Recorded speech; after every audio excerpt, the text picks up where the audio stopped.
Samarambam Nithyanandeshwari Paramashiva Madhyamam Asmadacharya Paryantam Vande Guru Paramparam.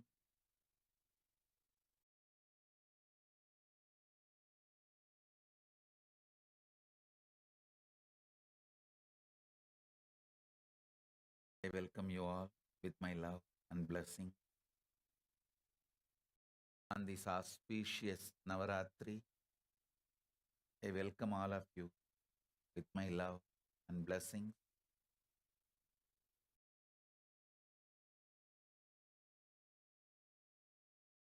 This Navaratri, I'll continue that 64 manifestations of Paramashiva. I was explaining, connecting all of you with the 64 manifestations of Paramashiva. We stopped at 21. I'll start further manifestations and also answer your questions. Spend some time with you guys every day, this whole Navaratri.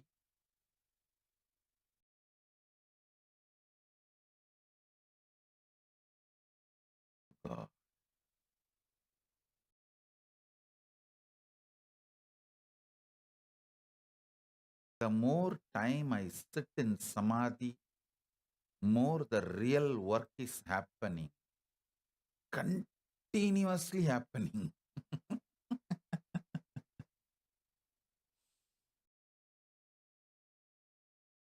think Paramashiva keeps me in Samadhi and works through this body so powerfully.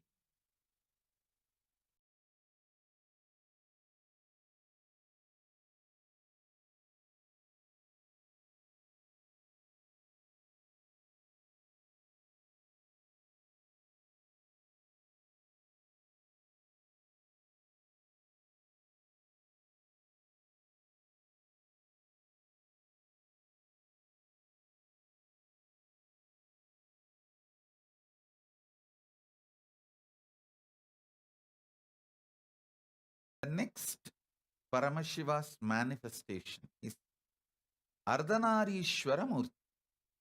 You should know. Ardhanarishwara is the manifestation of tantric enlightenment, highest enlightenment as per Tantra. Tantric tradition. Ardhanarishwara is the symbol. Listen. See, each Murta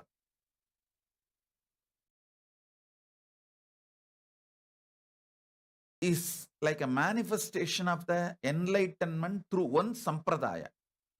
Shaivism has hundreds of sampradayas.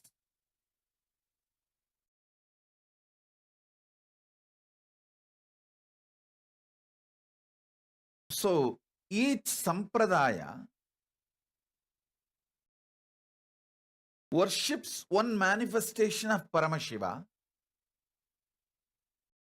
That sampradaya's principles, concepts, truths, powerful cognitions, all is manifested in that form of Paramashiva.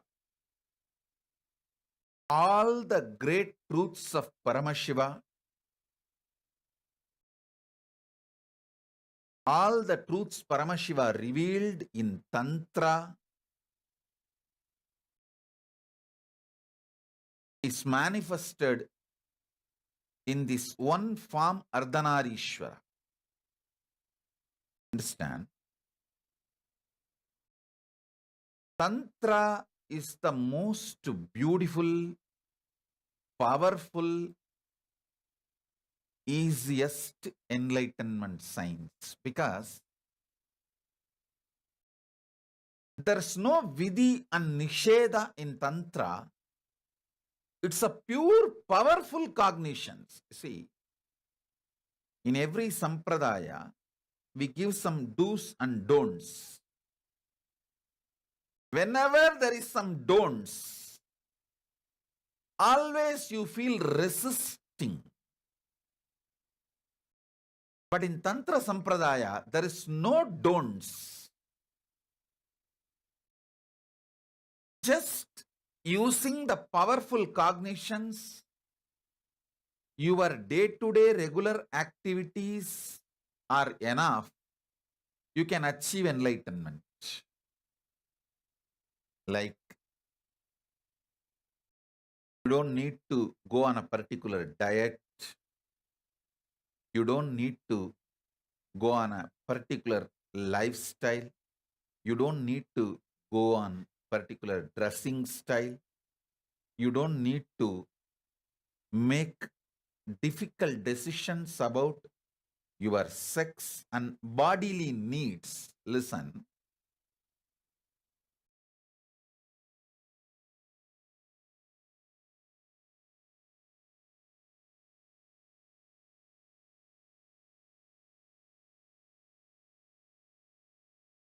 usually human beings have multiple reasons for their sexual activity.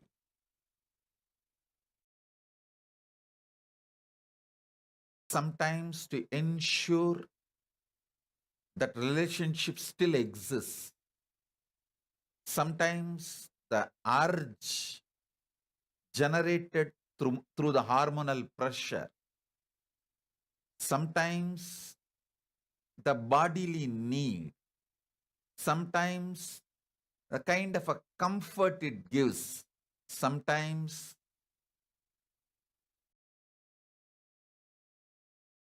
to forget all other worries and sufferings. There are multiple reasons. If you give 100 reasons for your sexual activity, hormonal urge, bodily need, emotional satisfaction, physical warmth, feeling grounded, to forget other worries and depression.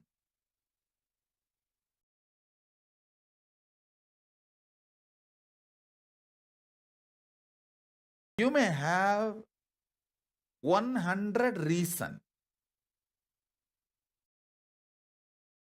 Each of the Hindu tradition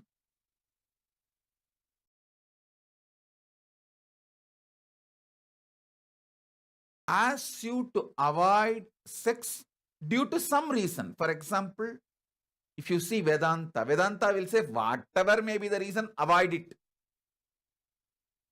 If you go to yoga tradition, they will say avoid as a bodily urge, but other reasons are okay. So each one will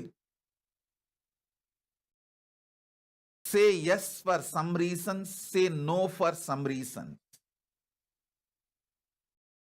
But Tantra does not say no for any reason. It only helps you to have powerful cognition and have your activity strengthen your consciousness and manifest powers. Listen, see, I'll give you the ultimate secret. Everything is right if your consciousness is more powerful than your actions. Everything is wrong if your actions can dilute your consciousness. Listen, when I say everything, I mean everything.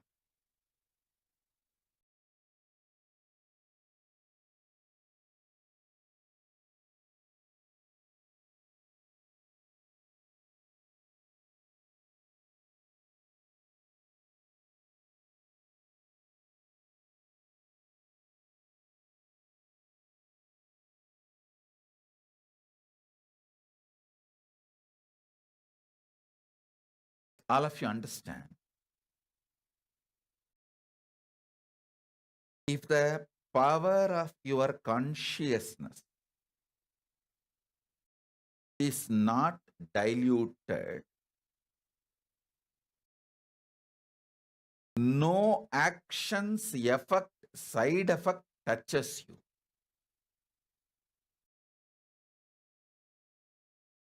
Tantra is consciousness-centered tradition. It is not body-centered, mind-centered, emotion-centered. It is consciousness-centered tradition. Please listen intensely. All the truths I am revealing,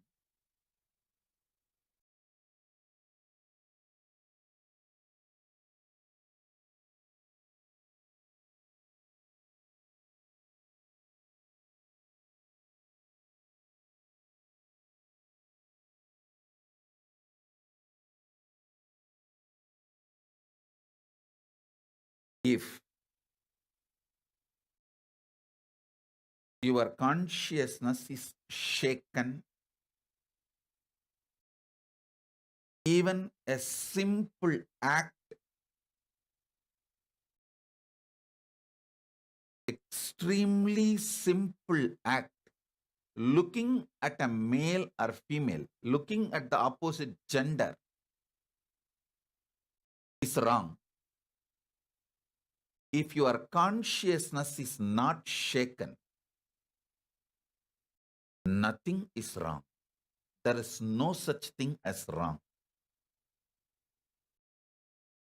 Tantra is all about strengthening your consciousness through every action. Tantra disciple asks, is sex wrong? Guru answers straight, one line.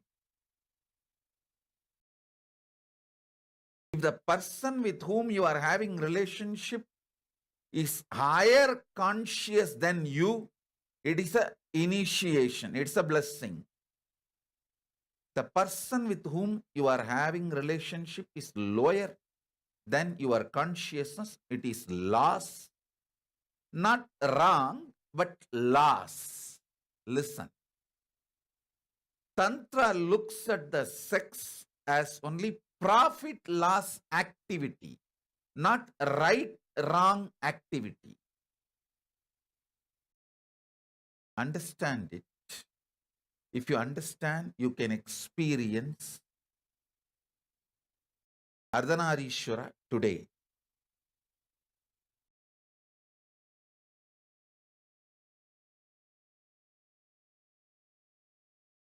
This one understanding about Tantra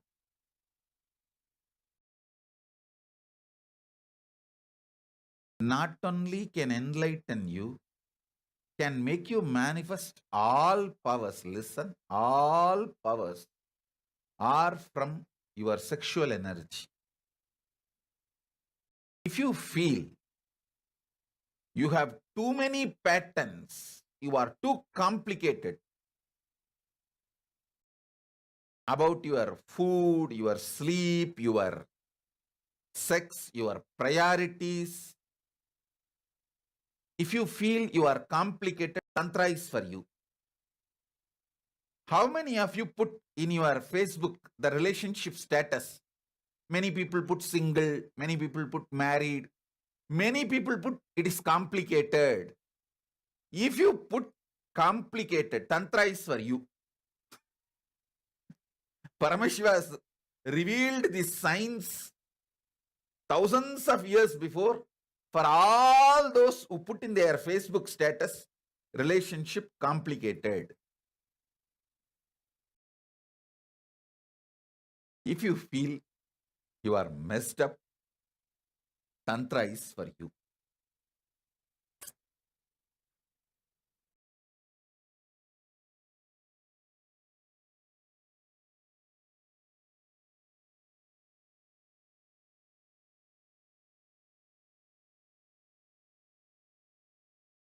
All those who put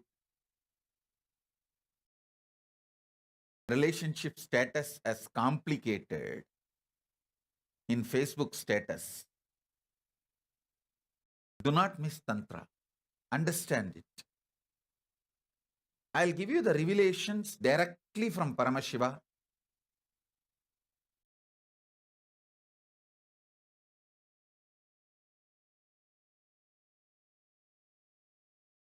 In the public platform, how much can be revealed, that much I will reveal.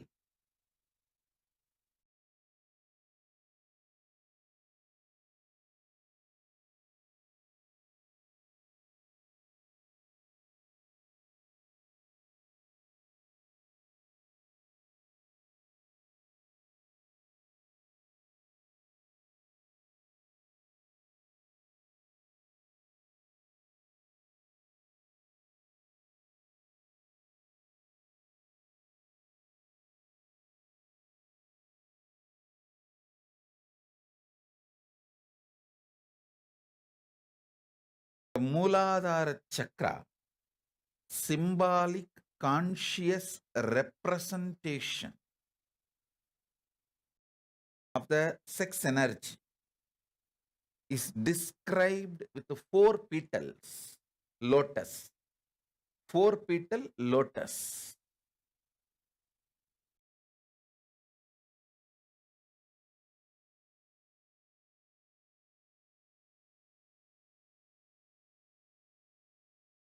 The 1 petal represents autosex, means enjoying your own body. Like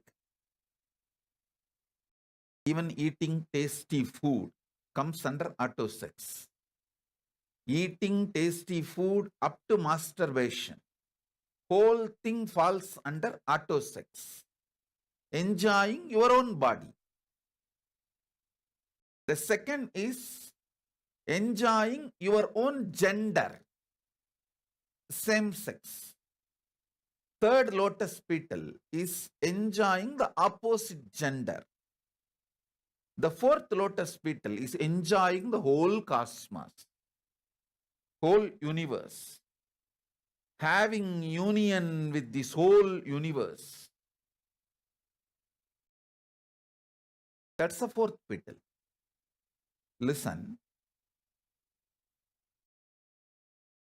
Ardhanarishwara is the manifestation, represents all the 4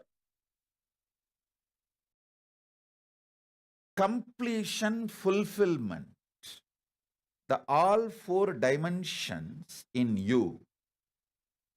When it manifests into the complete completion, you become Ardhanarishwara. Ardhanarishwara manifests in your body. I tell you.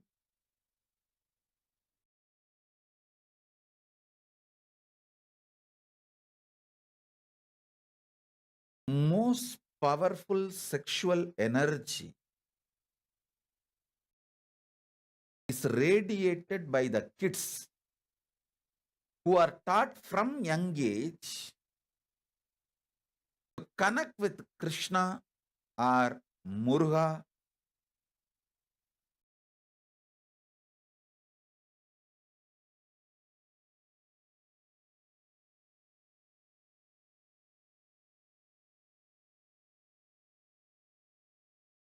Understand?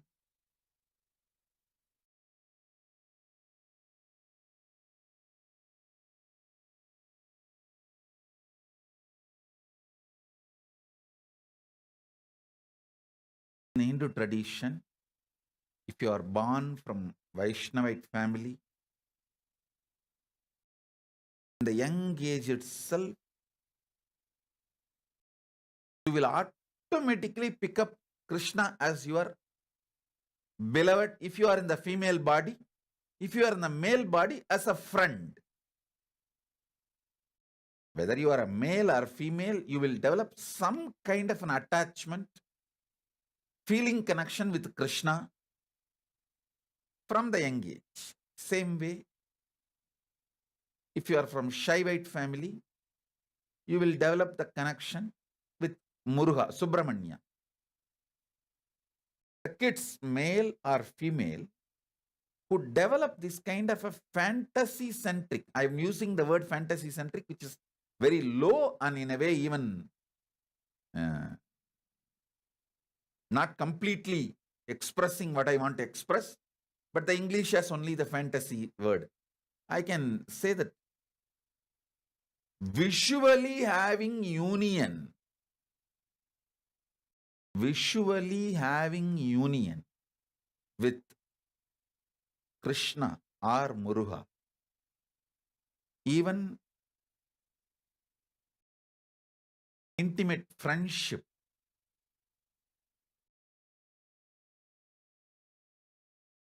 I have seen the kids growing up in a very traditional background, how they automatically assume, if you are from Vaishnavite family, automatically the kids assume that Krishna is your beloved or your friend. If you are from Shaivite family, Muruga is your beloved or friend. That is the way flowering of the first dimension of the auto sex happens. Understand? People many times ask this question: is masturbation right? Paramashiva answers this question in Tantra. In masturbation, you don't accumulate new muscle memory, but you accumulate biomemory. So, who you remember, with whom you connect, fantasize, imagine, visualize, and enter into the masturbation act, you receive that person's biomemory. Listen carefully. The act masturbation itself is not looked from the prism of right or wrong in Tantra. It is looked at profit loss. If you connect with the higher conscious beings, even masturbation, you receive their biomemory. See, when you enter into a physical sexual act, you receive muscle memory, bioenergy, all the three from the other person. You should know even male receive from female and female also receives from male. It is give and take. That is why if you have multiple partners, especially who are lower than your consciousness, you may have pleasure but not peace. You may have pleasure but not peace, because the exchange of muscle memory, bioenergy complicates and makes the inner space mess.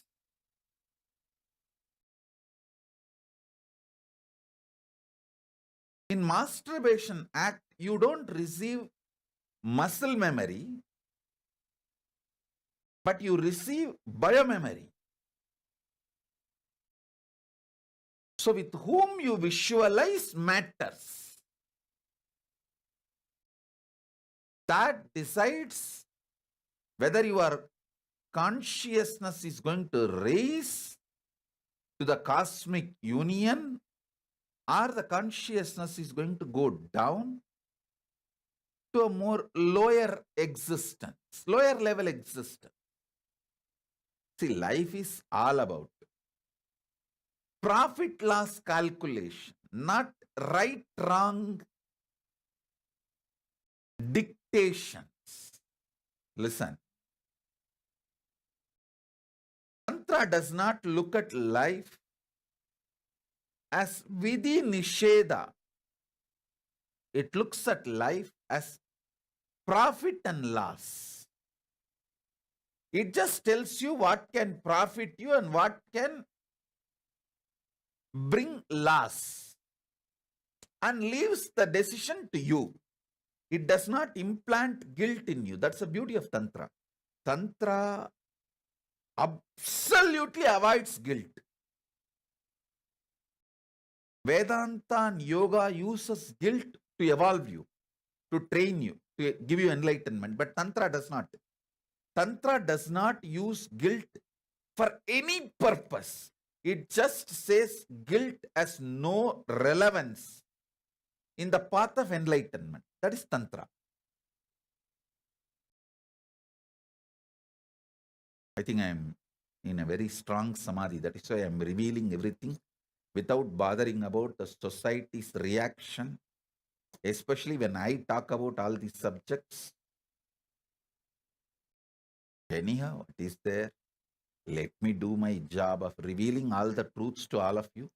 Whoever wants, they can evolve, get enlightened, manifest powers.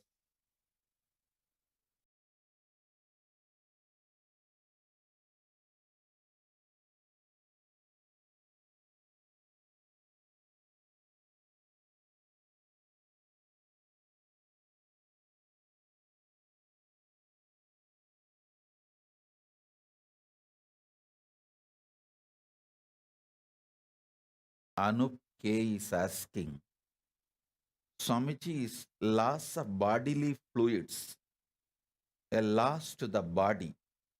I heard it takes a lot of energy to make one drop of sexual fluid. Is it true? Anup, listen. Again, here, the whole calculation is profit loss. With whom you are sharing? The person with whom you are sharing, if that person carries higher powerful cognition about life, about themselves, about you, about sexual act, if the person is consciously higher, then you don't lose anything. If the person is consciously lower, then you lose everything. Whether it is a masturbation act or sexual act, all four levels of act.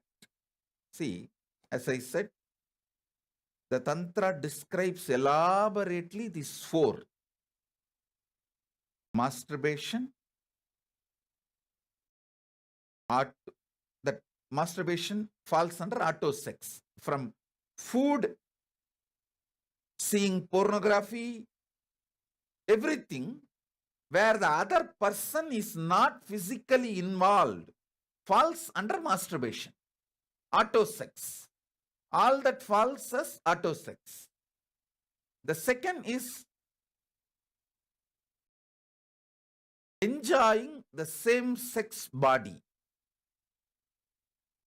Third is sharing yourself with the other gender, opposite gender. Fourth is union with the whole cosmos. Listen.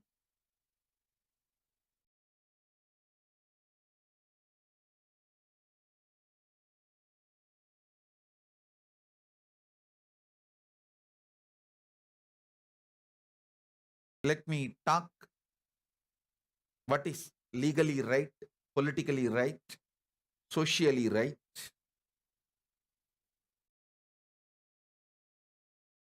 I'm not promoting you should do Tantra in your place. All I am trying to tell you is you should obey your country's law, your society's law, how they put. If you are, your country, your society, your community does not agree, acknowledge, you watching this video, do not watch. So let me put the disclaimer. Listen. With the disclaimer, let me reveal the great truths from Paramashiva, from Kailasa, directly from Paramashiva about Tantra.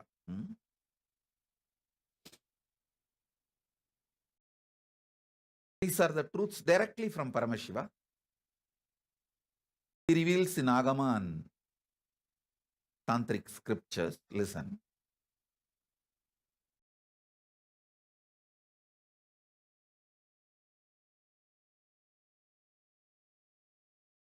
Even in masturbation, the loss of fluid will not make you powerless if it is with a higher conscious being, person.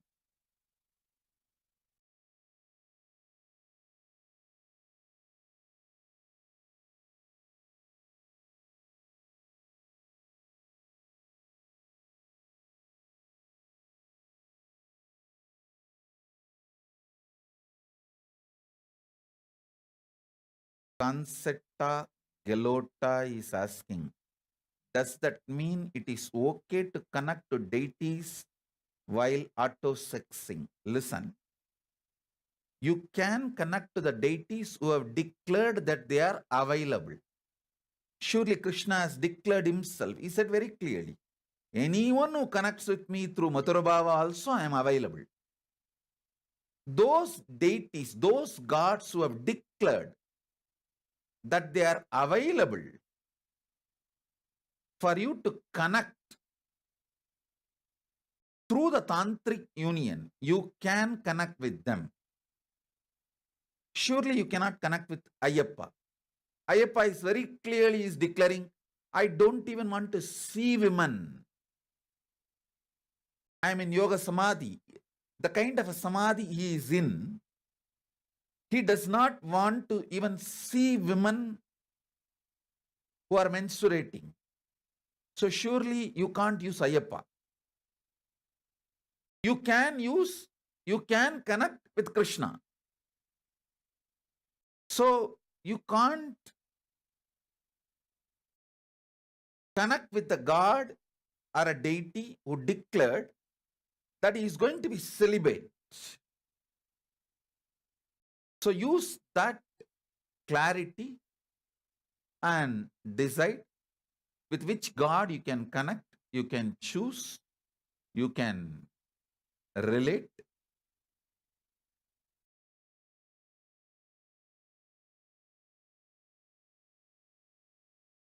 It is all about with whom you connect. Whether it is a visual relationship, conscious soulmate relationship, where the other person's body is not involved. You don't see that person. You don't physically anywhere near that person.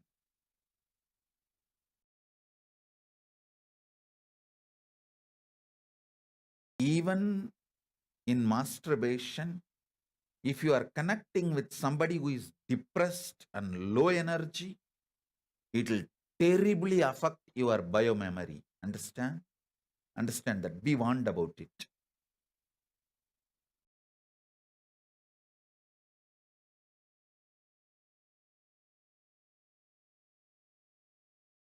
Masturbation act itself is not wrong, but with whom you connect, that decides whether it is going to raise you consciously or make you go down consciously. See, I am looking at the sex through the angle of Paramashiva. How Paramashiva looks at it. That's the way I am looking at it. Paramashiva hardwired you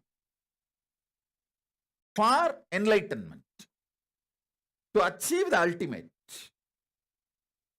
So the sexuality in you also is hardwired for enlightenment. So I am looking at that angle. That is the angle I am looking at the whole sexuality. Ardhanarishwara is the symbol of cosmic union. Paramashiva, who is the cosmos himself, is celebrating Paramashiva Shakti, who is also cosmos herself.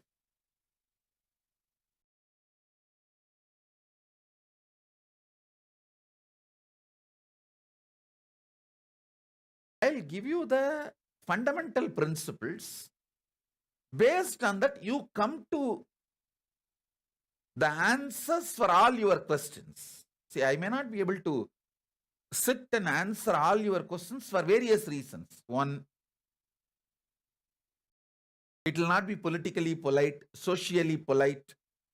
It may not even be legally right for some of your countries.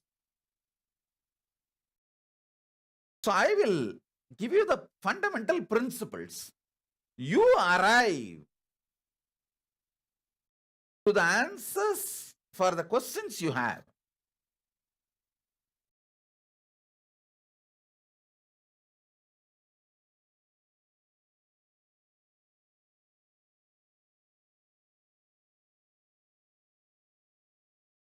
Consetta Galota is asking, what if lower conscious people remember you? You want to put me in trouble by making me answer this question? That is why I told you. I will give you the principles. You come to the answers for your questions, because the subject is very sensitive subject, and the enemies who are waiting to hurt Hinduism, enemies who are waiting to abuse Hinduism, use Tantra and Agora Sampradaya as a weak link and attack Hinduism left, right, center. So don't ask me the specific answers which can be used by the anti-Hindu forces to attack Hinduism. I'll give you the fundamental principles. You arrive, you come to the conclusion, you derive answers from these formulas for your questions.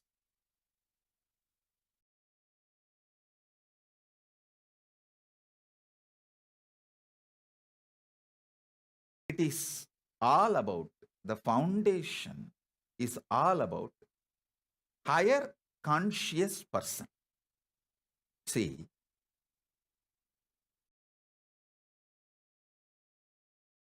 for example, both of you are tantric couples. The tantric couples, they decide, see, you don't know who is higher conscious, who is lower conscious. But you decide, now we will keep all our old ideas away and bring the highest powerful cognition about ourselves and the opposite person and the sexual act and the life, and enter into that act. That is what is called tantric ritual. Then that sexual act becomes a tantric ritual. That's the way the Tantra describes what you are supposed to feel, decide consciously about you if you are a male. What you are supposed to cognize about you if you are a female. What you are supposed to cognize about you if you are the other genders, like a gay or any other genders. Because Tantra describes 11 genders. It is not just 3. In Tantric tradition, it is 11 genders. And the cognitions you are supposed to carry about you, the cognitions you are supposed to carry about the other person, and the cognitions you are supposed to carry about the sexual act is elaborately described. And with that, when you enter into the act, that becomes a tantric ritual. Somebody is asking the question,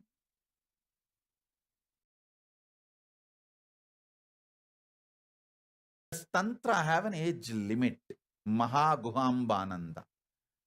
Mahaguhambananda, again for this question also, how you cognize you?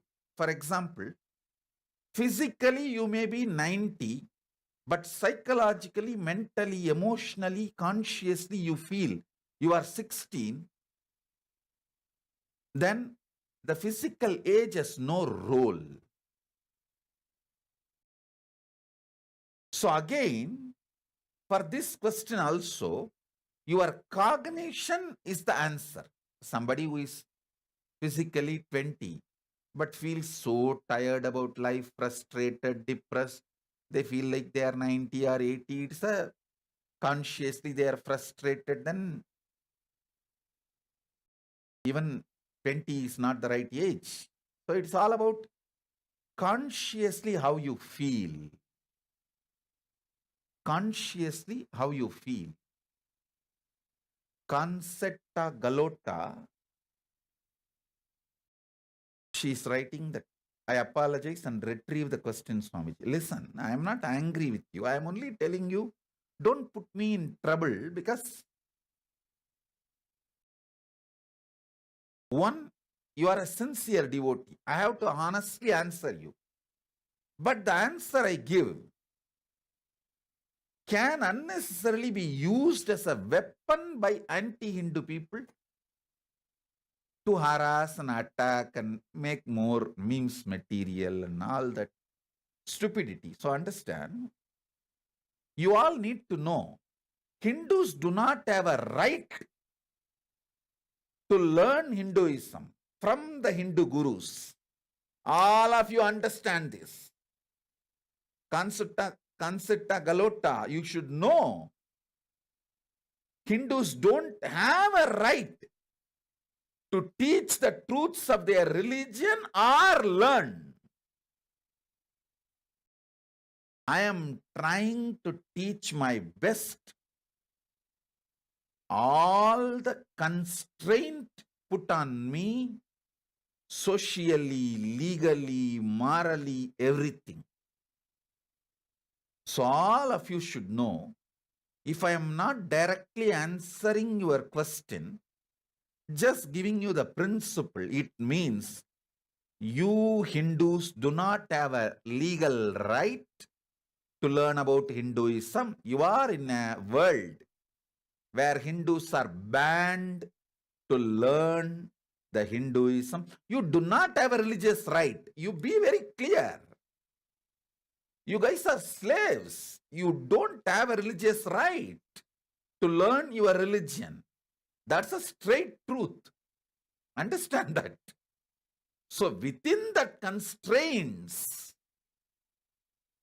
I am trying to teach you the truths and letting you to come to answers and conclusions from these basic principles. See, if I don't talk about Ardhanarishwara, it will be a criminal negligence, because I am born from Ardhanarishwara. All of you should know the Kshetra for Ardhanarishwara is Tiruvannamalai. Tiruvannamalai is the place where Devi became Ardhanarishwara. So in Tiruvannamalai, there are two traditions. One tradition says Shiva gave the half to Devi. There is another one tradition says Devi gave the half to Shiva. I don't know how many of you know. There are two traditions in Tiruvannamalai. Shiva gave the half to Devi. That is called Agama Sampradaya, Saiva Sampradaya. There is another one tradition. Devi gave the half to Shiva. That's called Gupta Sampradaya, hidden Sampradaya, Gupta Sampradaya. Our Tiruvannamalai ashram is located in a place where Devi gave the half to Shiva. That is why the huge Shiva hill is hidden inside Devi hill. I don't know how many of you have gone to our Tiruvannamalai ashram. In our Tiruvannamalai ashram, if you see from Tiruvannamalai ashram, the Devi hill only will be seen. Shiva hill is covered inside Devi hill. Only in our ashram you can see that scene. Because Devi gave her half to Shiva in our ashram. Where our ashram is there, exactly in that same place. See, Shiva gave his half to Devi in Pavadakundru, where I became enlightened. Devi gave her half to Shiva in Gautama ashram, where our ashram is there. That is why my Guru, Isaki Swami, told one of his disciples to build Rajeshwari temple. See, in Rajarajeshwari, Shiva merges into Devi. In Dakshinamurti, Devi merges into Shiva. It's a very powerful Gupta Sampradaya, it is called. Gupta Sampradaya. Shakti Yov is messaging, I am a proud Hindu. If you are a proud Hindu, get a diplomatic status in the country in you are living for Kailasa, where you get the freedom to listen the original truths of Hinduism from me directly without getting edited. Then declare you are a proud Hindu. Till then, you are a goat hypnotized as a lion. You are not a proud Hindu. Be very clear. You are slave Hindu, but mentally fantasizing you are a proud free Hindu. Be very clear about it. How careful I have to choose words and speak about Tantra. That shows you Hindus are slaves. You have no right for religious freedom. The religions which teaches terrorism and ask you to kill other people, they teach more freely about their religion. And here I am teaching you life positivity. Absolute life positivity. Science of enlightenment. But how careful I have to be to choose every word. Don't try to come and do ding-dong here, saying you are a proud Hindu, you are a free Hindu, you are a happy Hindu, get lost.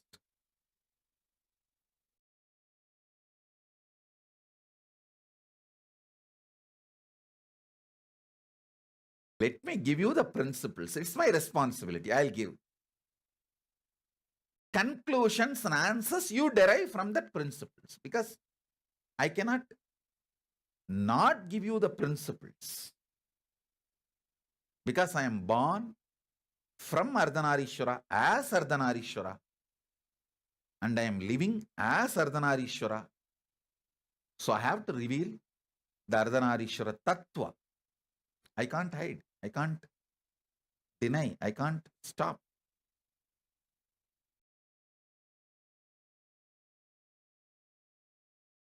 It's directly from Paramashiva. So understand the whole thing.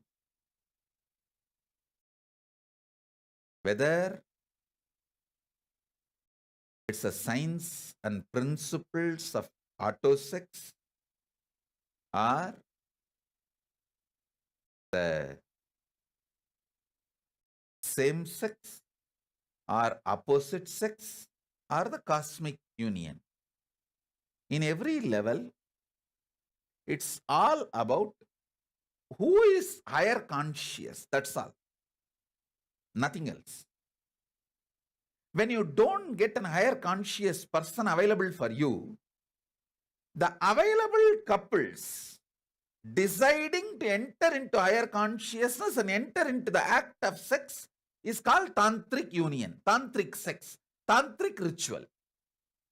And I tell you, even a food, if it is cooked by the higher conscious person, just eating that food, you can enter into a very high consciousness. It can raise you to the highest state of autosex.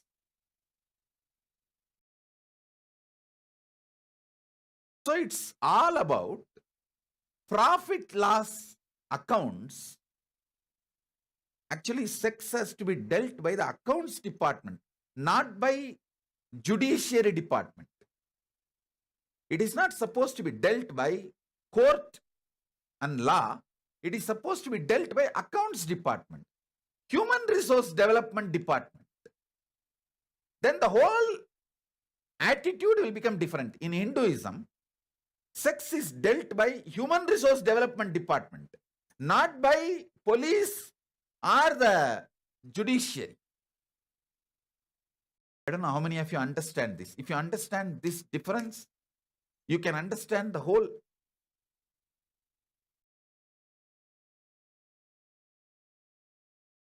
Sankhya, the whole way, the whole method.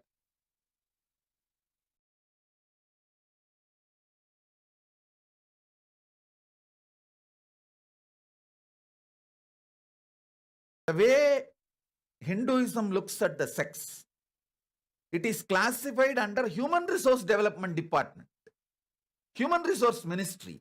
It is not classified under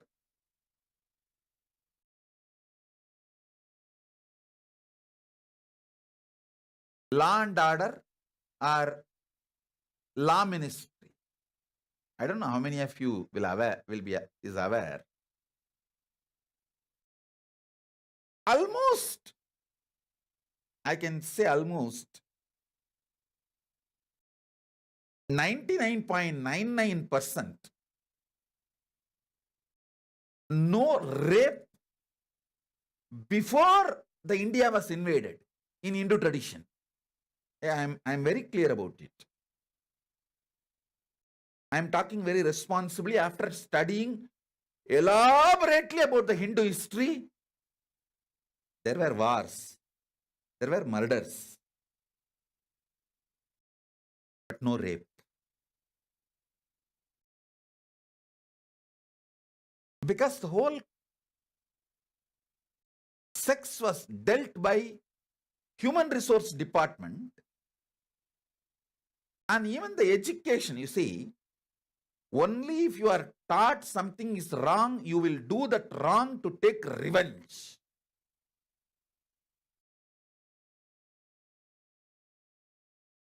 Here, sex was never dealt with the idea of right, wrong. It was dealt with the idea of profit loss. So the concept of rape was never a common ideology till the invasion happened in Hindu nations. Better let me use the word Hindu nations, because there were 56 Hindu nations.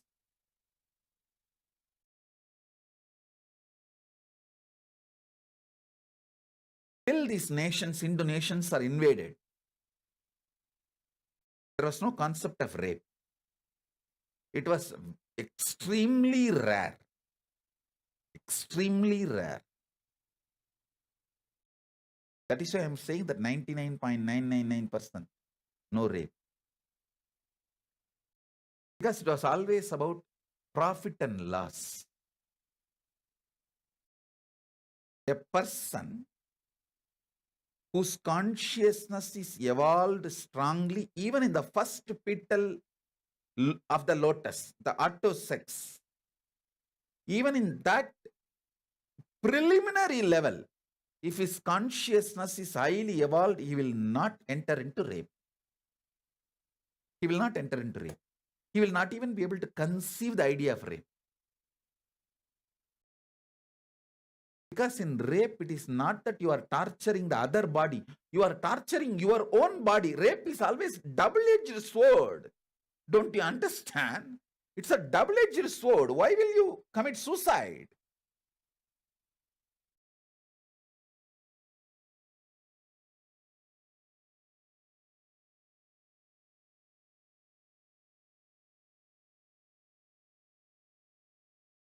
After studying thoroughly about the Hindu history, the 56 Hindu nations, before the invasion, not only was flourishing in the happiness quotient, even the GDP of the world, more than 1/4, more than 25%, up to 33%. Hindu nations were responsible before the invasion. I want all of you to know, not only richest country, more than 33% of the world GDP was from the Hindu nations before the invasion. One of the fundamental reason was people were fulfilled in their sexual life. Their sexual life was absolutely fulfilled. That was one of the reasons for their flourishing, their life positive attitude.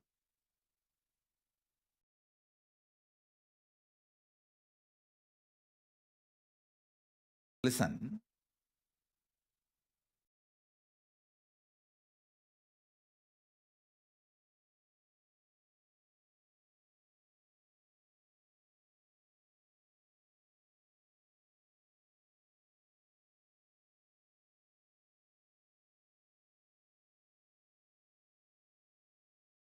if you start looking at the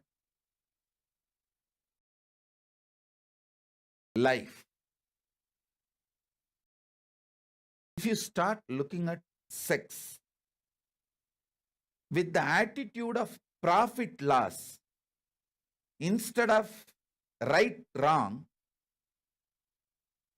90% of your complications will be cleared. Your life will be aligned for enlightenment.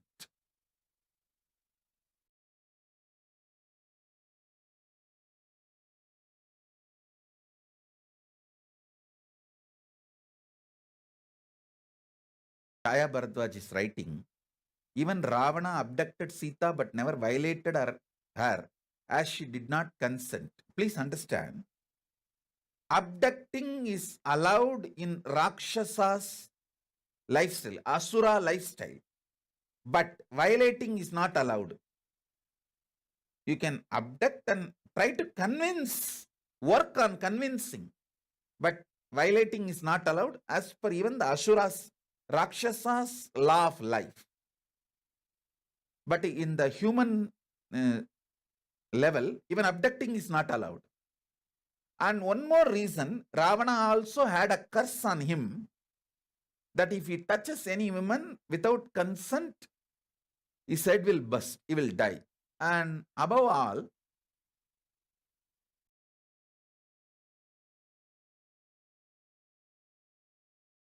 he has his own, the Asuri Dharma. Listen, the jurisprudence for Vanaras is different. Jurisprudence for Nara, human beings, were different. Jurisprudence for Rakshasas are different. You should know very clearly. All the three jurisprudence is very clearly explained in Ramayana. See, Vali took the Sugriva's wife and had a physical relationship is right as per the Vanara's jurisprudence. If Vali taking Sugriva's wife is wrong, then what about after Vali's death, the Sugriva living with Vali's wife?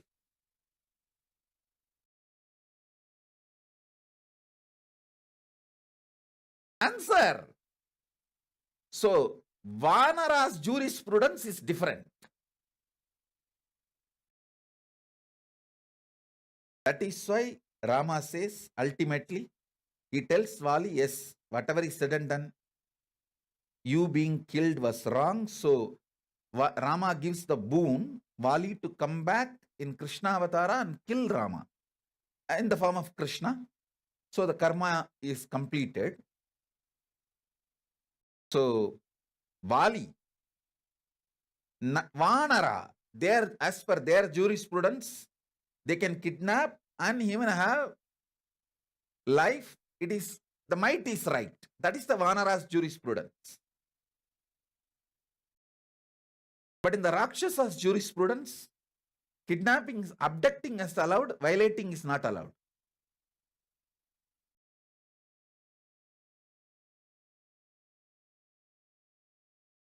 You can ask why then Rama killed Ravana. In human jurisprudence, even abducting is not allowed. So what Rama did is right. Ravana lived his jurisprudence. Rama lived his jurisprudence.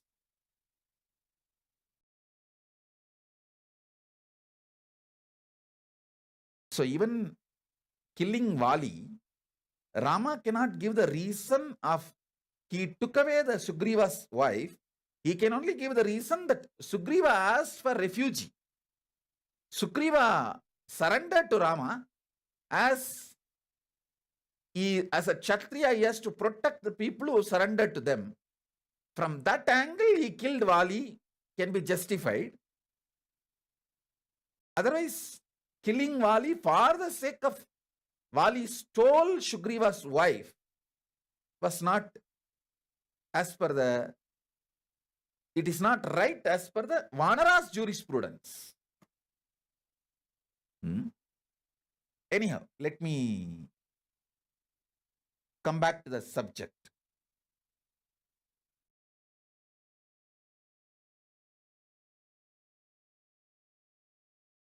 It's a too vast subject and too many things need to be answered.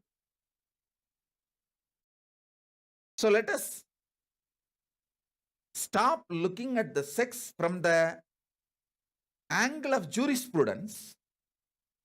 Start looking at the sex from the angle of human resource enriching, human resource development. How it can contribute to evolve human being with life, love, laughter, joy, how it can enrich human beings, entrain human beings, enlighten human beings. That's the angle from which Paramashiva deals sex. And the Ardhanarishwara represents that angle, that truth. Ardhanarishwara represents the cosmic union, the ultimate cosmic union of Paramashiva Shakti and Paramashiva becoming one. Becoming one.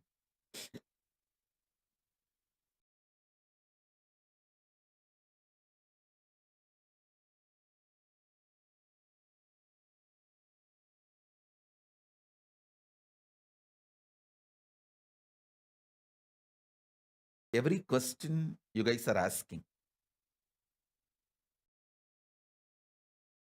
Mahaguhambananda is saying, please make a separate webinar on this, Swami. Mahaguhambananda, even if I make a webinar in public platform, I cannot speak more than this. Whatever I can speak, I'll speak now itself. I'll share now itself.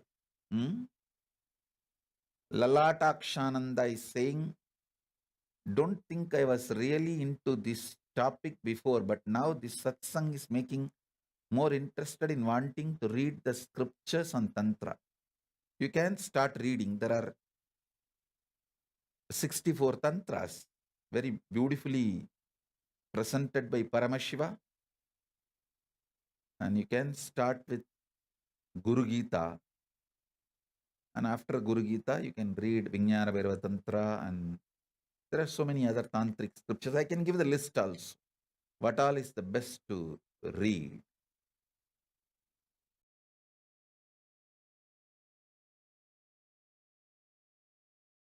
Sonali Gupta is asking, what has the higher impact on our biomemory? Is it the actual sexual act or the fantasy? Thinking of it. Sonali, again listen.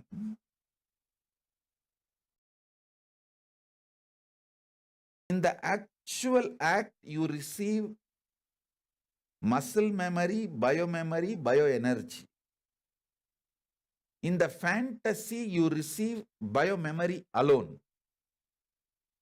So, it depends on with whom you are having.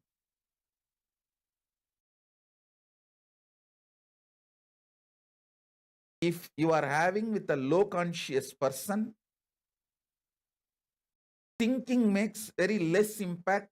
Actual act makes too much of bad impact. If you are connecting with a higher conscious person, thinking makes less good for you. Actual act makes more good. So apply these principles and start understanding and internalizing.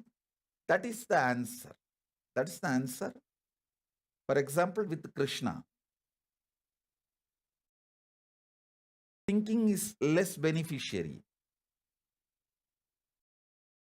If the possibility of Krishna Loka, Koloka opens for you, and you reach, you experience physically, or he comes down and gives you the physical experience, then naturally it leads to absolute Ardhanarishwara manifestation in you. It's all about with whom. With whom?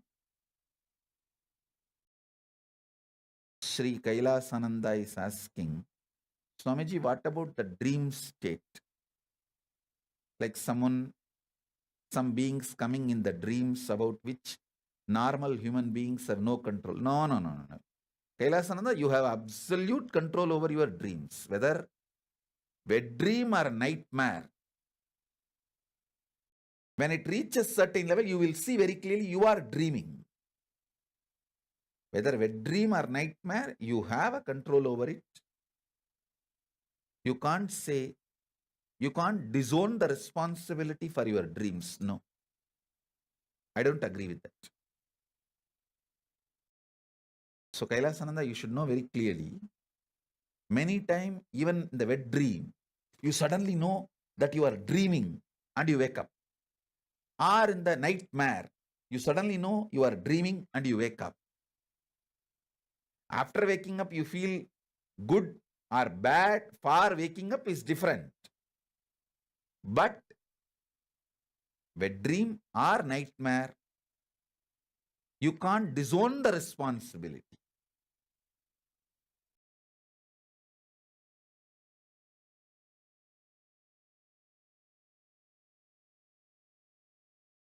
I think too many questions on this subject. It's like I opened the Pandora box.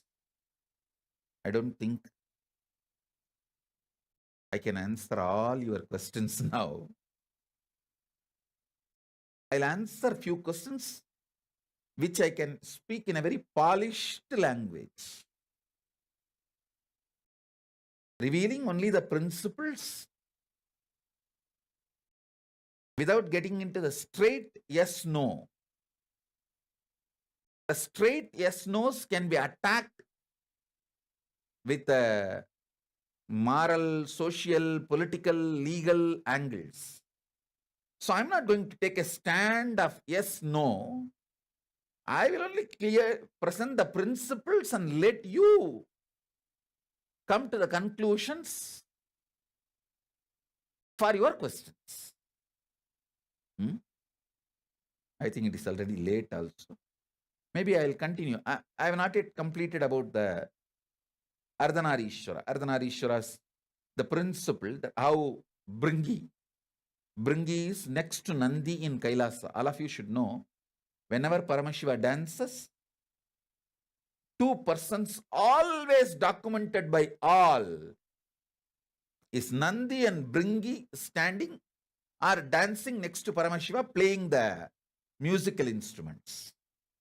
Even in Tiruvannamalai, Nandi and Bringi are like a must for Mahadeva to dance. Whether Chidambaram or in Tiruvannamalai or anywhere, Nandi and Bringi is must. So this manifestation is done specifically for the sake of Bringi Maharshi. I'll explain about the Bringi And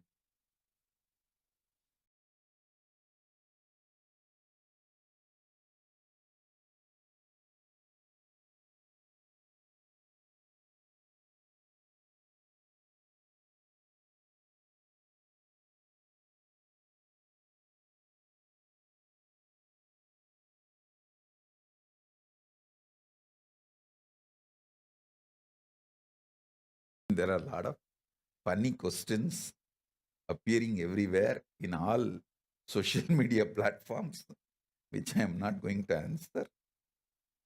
And maybe today, whatever I have spoken, meditate on this. I'll come back again tomorrow's satsang. I'll explain about the Ardhanarishwara more and answer more about the principle Ardhanarishwara represents, the powerful cognitions Ardhanarishwara represents. So with this, I bless you all. Let's all radiate with integrity, authenticity, responsibility, enriching, causing, living Shuddhatvaitam, Paramatvaita Saivam, the state, space, powers, being, super consciousness and Kailasa, Maha Kailasa, Paramashiva, Paramashivoham, Om Nithyananda Paramashivoham, the eternal bliss, Nithyananda. Thank you. Be blissful.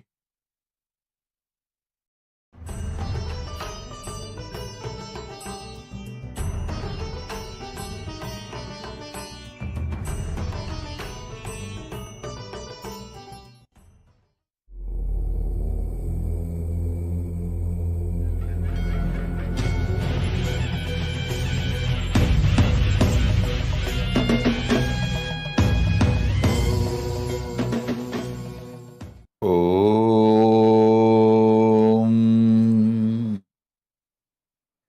Nithyanandeshwara Paramashiva Samarambam Nithyanandeshwari Paramashiva Shakti Madhyamam Asmadacharya Paryantam Vande Guru Paramparam.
I welcome you all with my love and respect. Welcome all the living and practicing Hindus, everyone sitting with us on Navaratri. I welcome all of you with my love and blessings.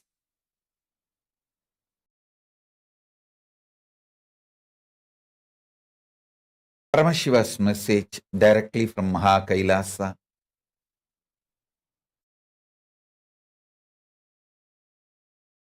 Each manifestation of Paramashiva is one of the dimension which includes whole Paramashiva. Listen, Ardhanarishwara does not mean he is only Ardhanarishwara. Ardhanarishwara is the manifestation of complete Paramashiva. You should know that. Even if you achieve any one manifestation, you achieve Paramashiva. If you achieve Nataraja, you achieve Paramashiva. If you achieve Lingarupa, you achieve Paramashiva. You achieve Kalabhairava, you achieve Paramashiva. You achieve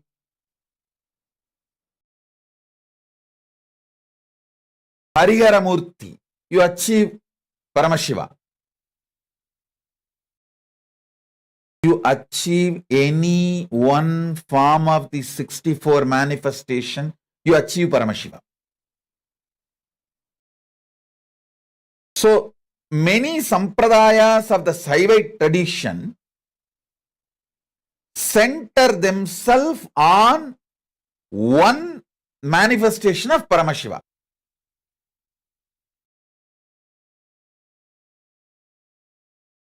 For example, Agoris center themselves on Mahakala Bhairava. Veerashaivites center themselves on Lingarupa and Veerabhadra. Each sampradaya centers themselves on one form of Paramashiva. Tantra sampradaya centers itself on Ardhanarishwara. So understand, when I give these basic principles, the foundation principles of Tantra Sampradaya, and when you start living it, manifesting it, you achieve Ardhanarishwara directly, and Ardhanarishwara is Paramashiva himself.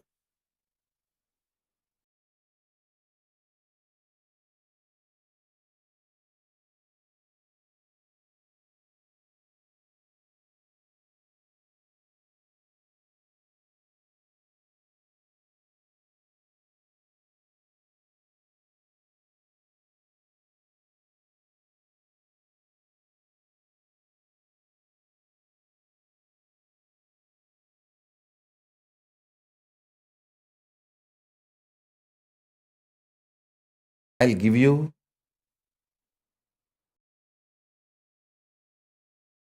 foundational principles of Tantra, whichever can be taught openly. As I told you yesterday, many religions which teaches terrorism, killing of other people, bombing, they all teach their philosophy principles openly. But unfortunately, Hindus do not have right to learn their religion. That's the truth. Don't try to come here and dance in front of me. No. I am a proud Hindu. I am a free Hindu. Then get lost. Go and try to learn wherever you can. You need to know the truth. Stop being in the delusion you are a free Hindu and you know you have a freedom to learn about Hinduism. First of all, your medicine is banned, including India. Many of the Hindu medicines are banned, including India.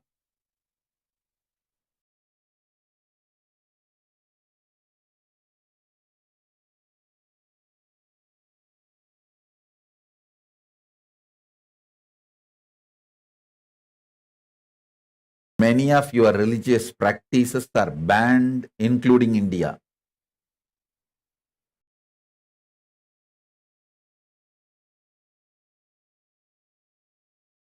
The racists, supremacists, used science, logic, rationality with the racist angle and eliminated everything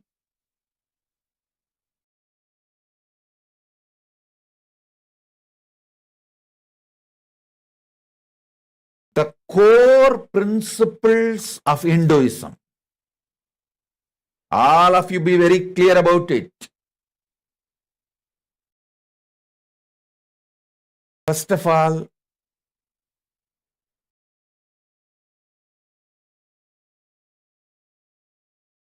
Hindu food, Hindu medicine, Hindu cosmology, Hindu science, Hindu sexology, nothing as a legitimate value in any country other than Kailasa.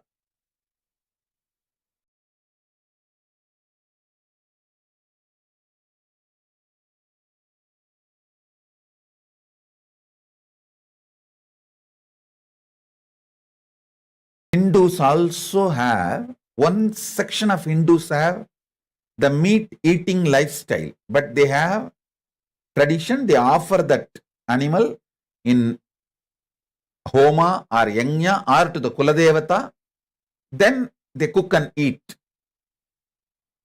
Is this process legitimate in any country? Tell me. Halal is legitimate in so many countries. Is the Hindu meat making process, is it legitimate in any one country? Tell me.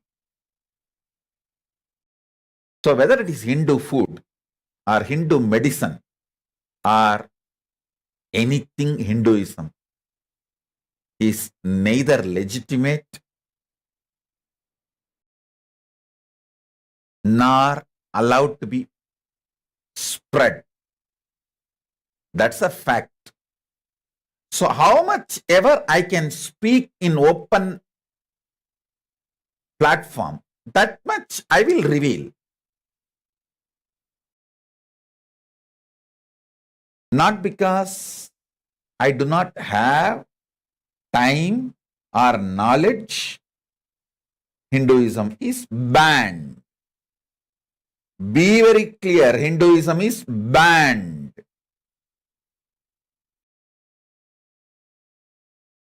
How many of you know in many states of India, firewalking is banned? It's called Agori practice, black magic.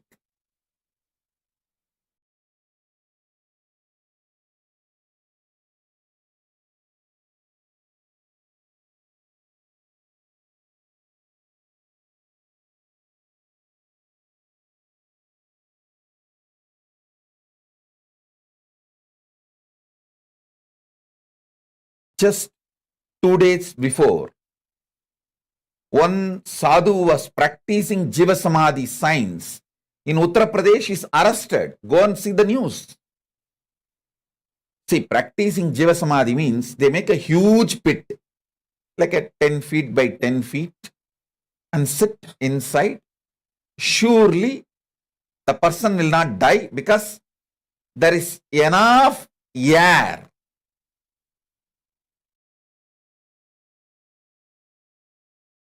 It's only sometimes 3 days or sometimes 9 days, like this. Surely that person's life is not in danger. And it's not that they put a concrete slab. No. They put bamboos. On bamboos, they spread mud so that the breathing is possible. So all of you should know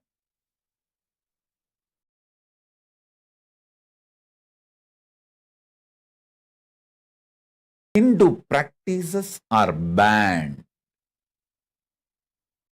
Hinduism is banned in many countries. The core principles, see, westernized Hinduism is allowed, not the Hinduism. So, I will teach, I will reveal the truths, fundamental principles of Tantra as much it can be accepted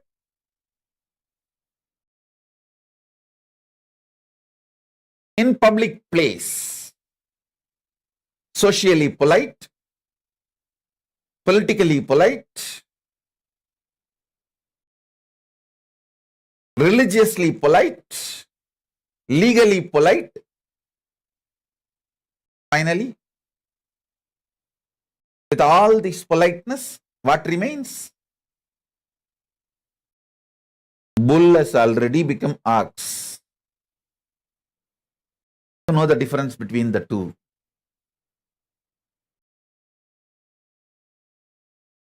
Bull has already become ox.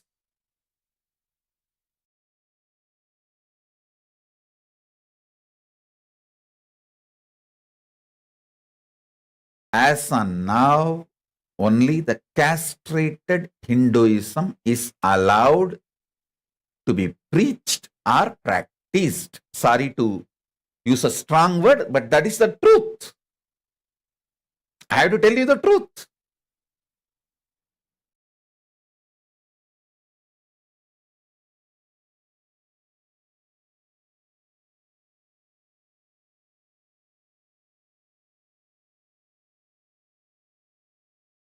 So don't blame me.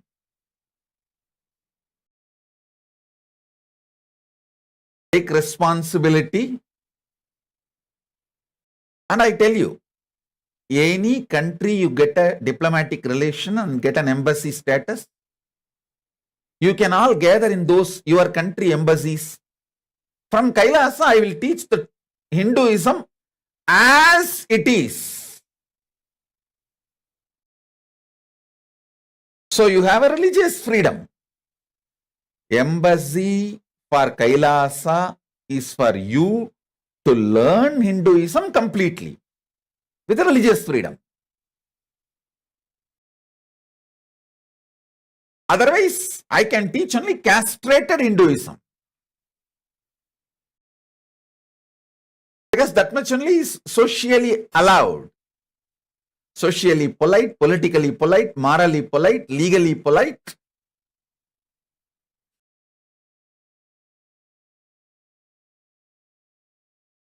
Religiously polite.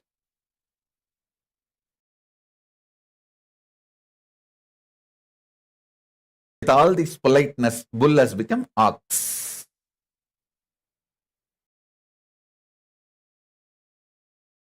Let me come back to Tantra now. Listen.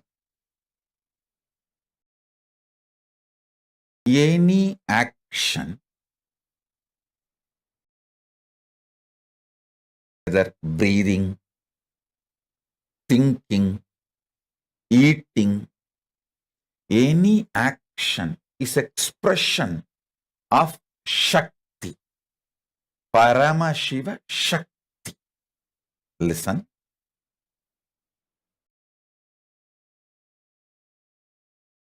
Shakti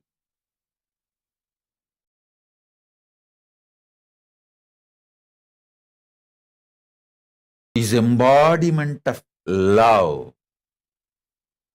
Shakti is embodiment of love.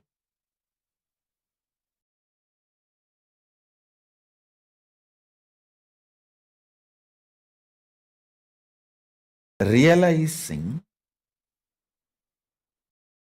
the love manifestation of your consciousness and entering into any action becomes manifestation of you, not manipulation of life.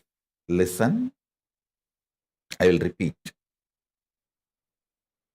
If you enter into the act of eating, knowing that it is because of your tremendous love manifestation, you are eating to strengthen your body, to celebrate life more and more. You will never manipulate food for taste. You will make sure food is always strengthening you. You will like, you will enjoy, you will be addicted only to healthy food.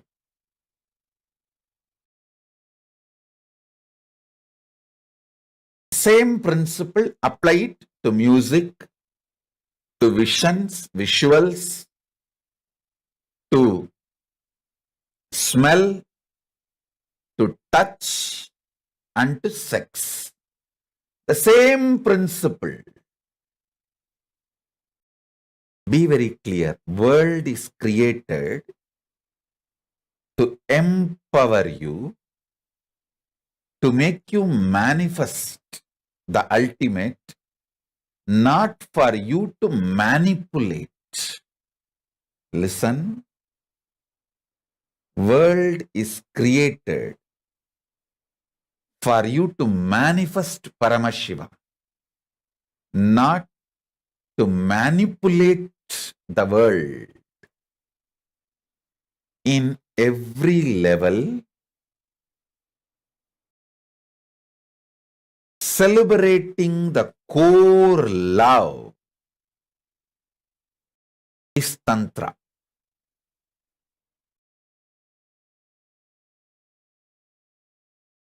Yesterday I was explaining one more principle.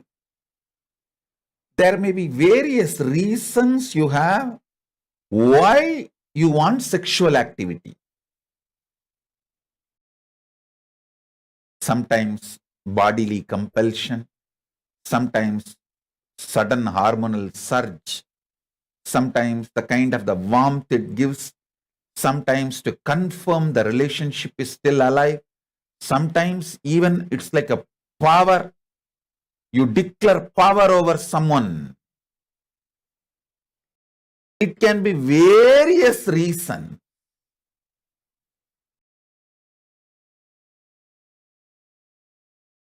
Many traditions guide you, teach you, ask you to do something and not to do something. But Tantra is a unique tradition. It changes only your conscious perception. The way you hold you and the way you hold the other person involved with you in the sexual act and the way you understand the sexual act. Only these conscious perceptions are changed immediately. The action becomes yoga, path for you to have union with Paramashiva, cosmos. Listen.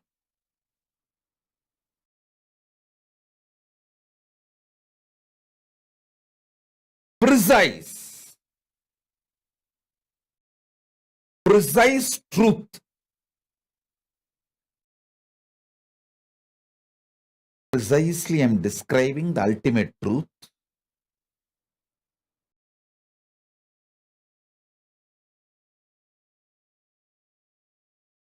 With anything you have yoga, union, that becomes part of you.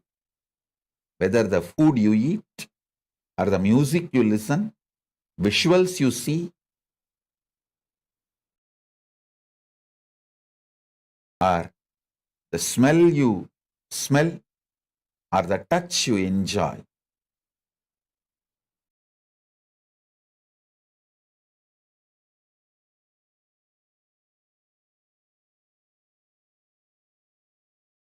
Listen carefully.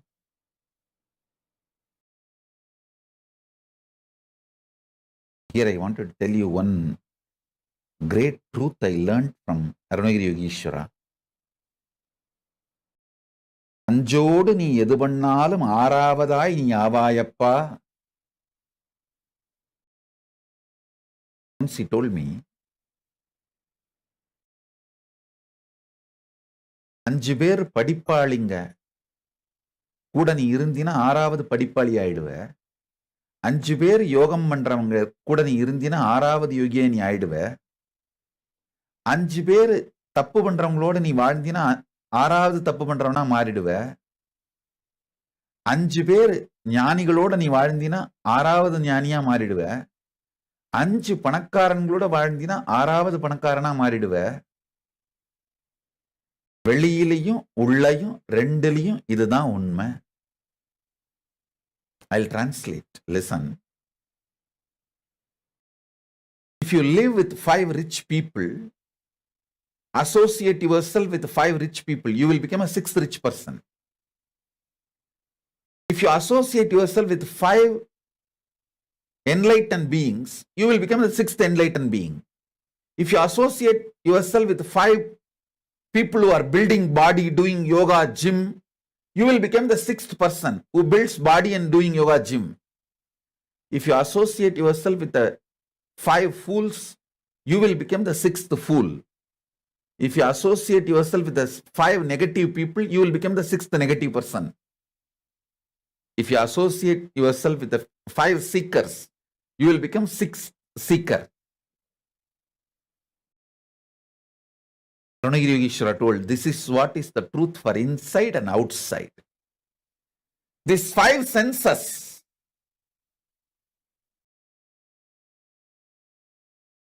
what they do, and you associate yourself with them, you become the 6th of that.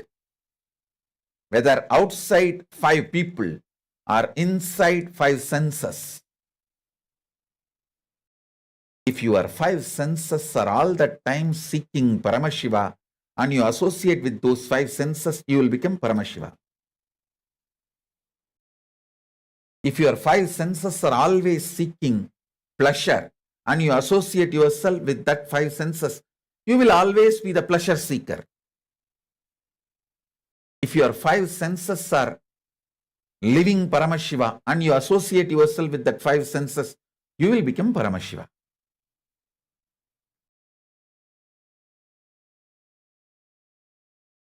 Listen.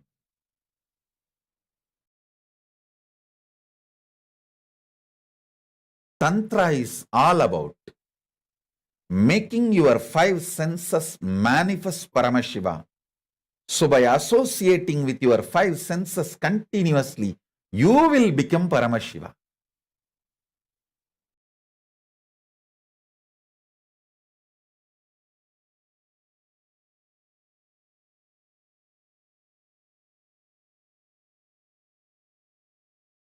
If you associate with yourself with 5 yogis, you will become the 6th yogi. If you associate yourself with the 5 workaholic people, you will become a 6th workaholic person. If you associate yourself with the 5 lazy people, you will become the 6th lazy person. If you associate yourself with 5 retired people, you will become the 6th retired person. If you associate yourself with 5 conscious senses which is manifesting Paramashiva, you will become the 6th person manifesting Paramashiva. This is the foundation of Tantra. This is the foundation of Tantra. Listen.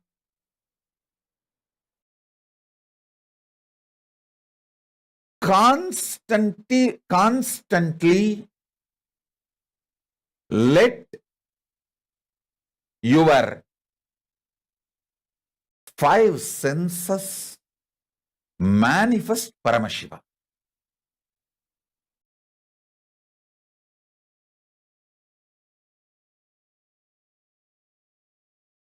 Constantly let your 5 senses manifest Paramashiva.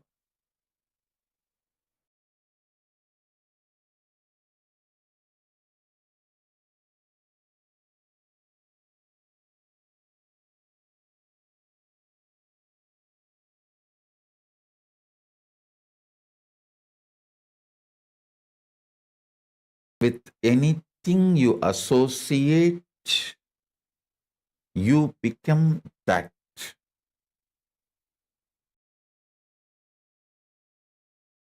The food which is higher conscious, means cooked by higher conscious person, offered to Paramashiva by the higher conscious person and eaten, makes your taste sense higher conscious person. With each sense, the physical touch, or the intimacy or relationship with the higher conscious person makes you higher conscious. This applies to all five senses. Now listen. The music, poetry created by higher conscious being, when you consume that, you reach the same higher consciousness. With this understanding, look at the whole life. Many times, naturally, you will not get a higher conscious person to touch or the experience the nearness. For that, Paramashiva gives the solution. For the time being, you and your partner can raise yourself to higher consciousness through the powerful cognitions about yourself and about the other person, about the sexual act. Then enter into the act. That is what is called tantric sex, tantric relationship. Elaborately, Paramashiva explains multiple tantric rituals to manifest various powers. Various powers, third eye power, so many other powers. Usually, I can say, I am trying to generalize and give you the basic understanding. Usually, in tantric rituals, all the five senses are involved. And it is not like a wild as it is projected to you by the modern day racist narrators, the racist people who narrate Hinduism have abused Agora and Tantra Sampradayas. They have beaten it and killed it.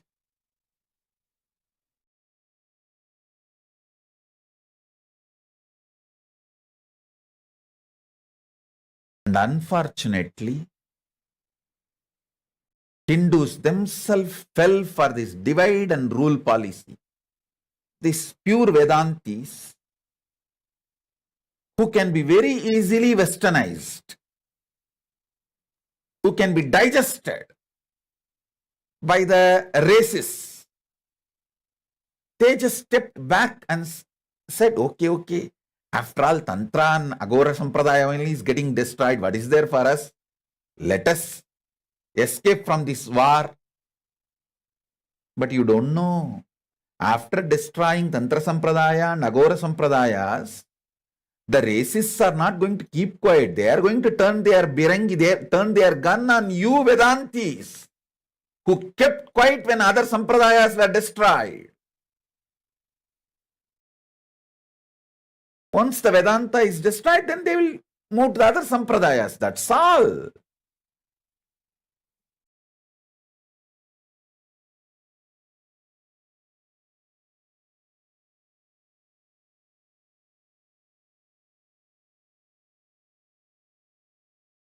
If Tantra Sampradaya is properly taught,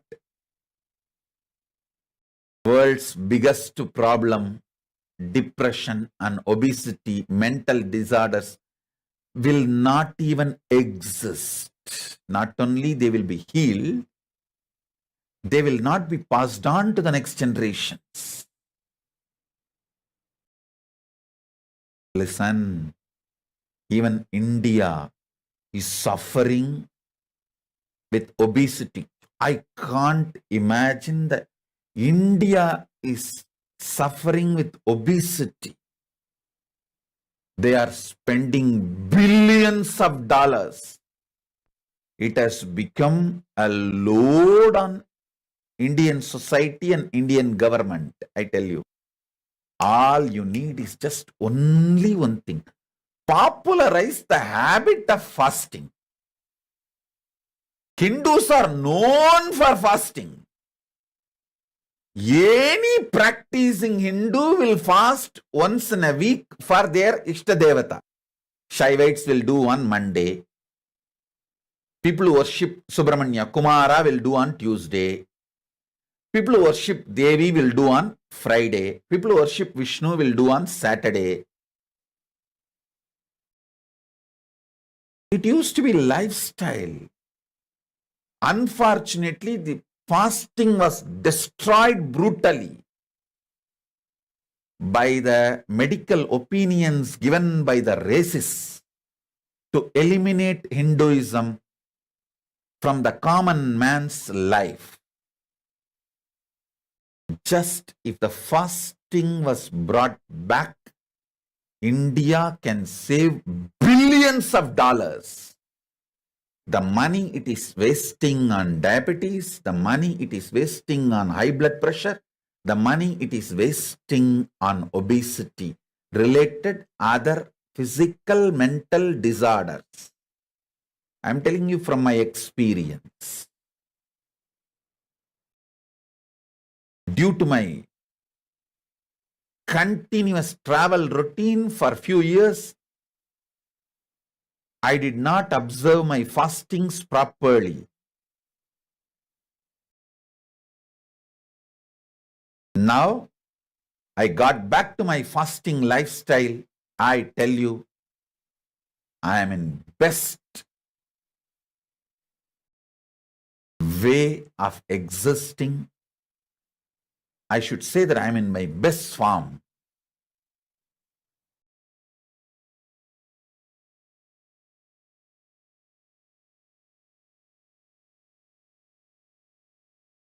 Lankanam Parama Aushadam.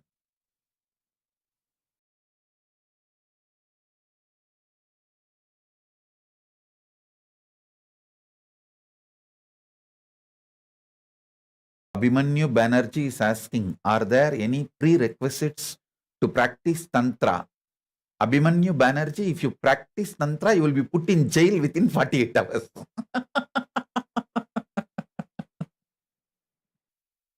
So, the basic prerequisite to practice Tantra is you need to be in a place where Hinduism is legitimate religion.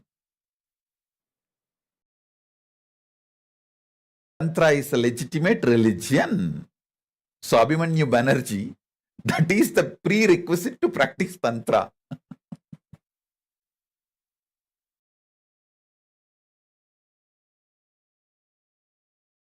Abhimanyu Banerjee, you should know that. I know by your title Banerjee, you are from Bengal. Bengal is the land of Tantra, and sorry to say that now it's almost 99.999% is gone. Bowls are illegal. The tantric sadhus you find in those days in Tarapit, cemeteries. Cemetery is not a right word. Smashana. Tarapit Smashana. And many smashanas of Bengal. 100 years before, you will find thousands of tantrics and agoris.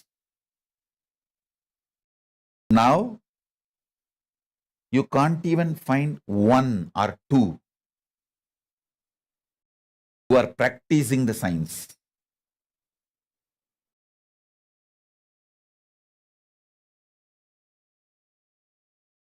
Let me give you the basic truths.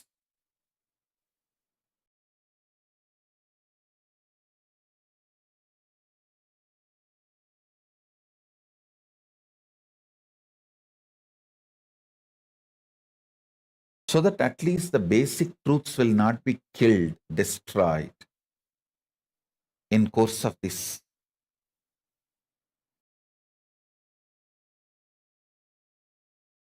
racist attack and genocide on Hinduism.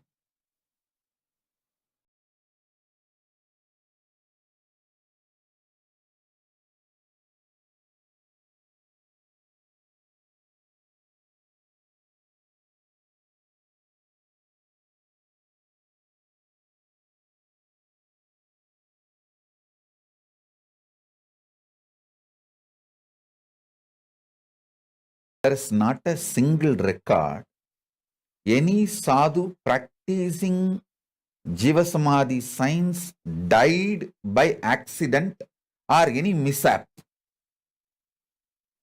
But police arrests just, I think, last 2 or 3 days before, police arrested one sadhu who was practicing Jiva Samadhi science, including their guru. All the three were arrested. Guru, guru's assistant, and the sadhu who was practicing. All three were arrested. In UP. It means what? The next generation is going to completely lose the Jiva Samadhi science. Science of mastering the death. It is not actually suicide. It is mastering the death. Appa, I am feeling so blessed and fortunate. I am born 40 years before and I have mastered all these sciences. When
presiding deity of the Vaikuntha Utsava by the Utsava Vigraha of the Supreme Pontiff of Hinduism, Bhagwan Nithyananda Paramashivam.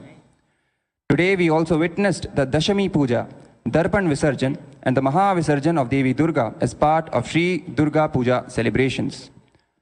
All rituals and homas performed during Brahmotsavams and special Utsavams here in Nithyanandeshwara Paramashiva Devalayam at Adi Kailasa Nithyananda Sarvagnya Peetham are personally micromanaged by the Supreme Pontiff himself and performed by the third eye awakened disciples strictly as per Vedas and Agamas, the source scriptures of Sanatana Hindu Dharma.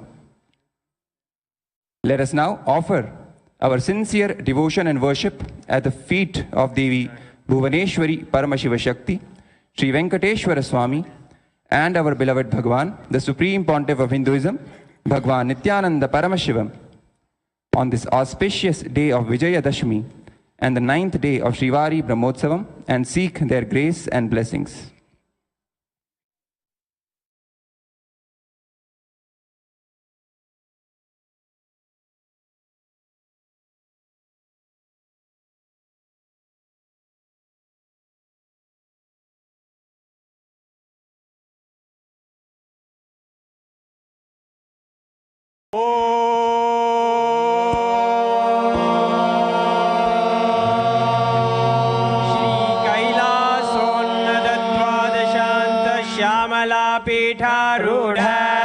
Shri Meenakshi सुंदरेश्वरा भिन्न स्वरूप परशिव पुत्र रत्न कुमार गुरुमन्य तुल्यावतार श्री पार्वती स्तन्यपान लब्ध दिव्य ज्ञान विश्रुत सकल निगमागम सारभूत द्राविड वेद प्रवर्ते श्रीमत् परमशिव करुणा समधिगत मुक्तामय चतुरश्रयान गीयमान छत्र चामर श्री चिन्नकाहलादि समस्त बिरदा वल्यलंकृत ज्ञान विज्ञान चक्रवर्ती सर्वजन संग सद्यो निर्वाण दीक्षा व्ययापवर्ग वर्ष विश्रान जीमूत परमत कलभकेसरी शैव सिद्धांत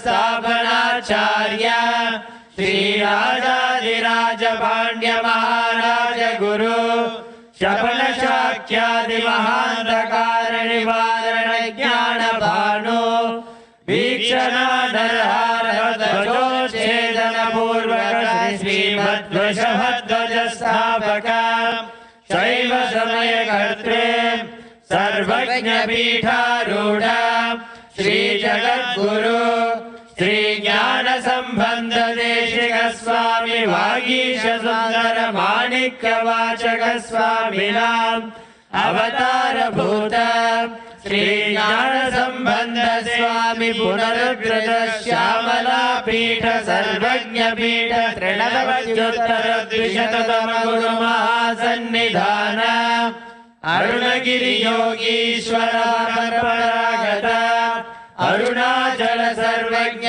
पीठ गुरुमासन्निधान अरुणगिरि योगीश्वर परपरागत अरुणाचल सर्वज्ञ पीठ गुरुमहासन्निधान कैलास परपरागत कांची कैलास सर्वज्ञ पीठ त्रयस्त्रिंशदुत्तर द्विशततम गुरुमहासन्निधान नित्योत्सव नित्य मंगल नित्य कल्याण नित्य रचित कैलास परपरागत आदि कैलास नित्यानंद पीठ महासंस्थान महासिंहासन पीठ कर्त्रे साक्षात् श्री परमशिव समुद्भूत कैलास परपरागत वैवस्वतमनीक्ष्वासु हरिश्चंद्र भगीरथ श्रीरामचंद्र शूरसेन इत्यादि अनवच्छिन्न सार्वभौम चक्रवर्ती परपरागत चतुष्षष्टि योगिनी मंडिता चतुष्षष्टि संप्रदाय प्रवर्तक मनुधर्म शासन सूर्यवंश प्राप्त सर्वज्ञ सिक्त चूडामणि साक्षात् श्री परमशिव समुद्भूत कपिल महागुरु पुनरुद्धृत महानिर्वाणि पीठ अष्टोत्तर सहस्र श्री महामंडलेश्वर साक्षात् श्री परमशिव समुद्भूत श्री महागणपति समारंभ अनवच्छिन्न पीठाधीश्वर गुरु परंपरा प्राप्त अटल पीठ अष्टोत्तर सहस्र श्री अटल पीठाधीश्वर धर्म मुक्ति स्वर्ग स्वर्ण पीठ त्रयोविंश गुरु महासन्निधान कैलास परंपरागत आदिपीठ सर्वज्ञ पीठ जगद्गुरु श्री कैलास पर्वतधारक श्री कैलास परमाचार्य श्रीमत् परमहंस परिव्राजकाचार्य वर्य सच्चिदानंद प्रणव स्वरूप श्रोत्रिय ब्रह्मनिष्ठ श्रीमद् जगद्गुरु श्री भगवत् श्री नित्यानंद परमशिव श्री ज्ञान संबंध देशिक परमाचार्य स्वामिन् अत्रागत्य परिपालयस्मान् विज्ञान वितरणेन विजयी भव जय जय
बालार्कमण्डलाभासां चतुर्बाहुं त्रिलोचनां पाशाङ्कुशवराभीतिर्धारयन्तीं शिवां भजे क्षीरोदन्वत्प्रदेशे शुचिमणिविलसत्स्मैकृतैर्मौक्तिकानां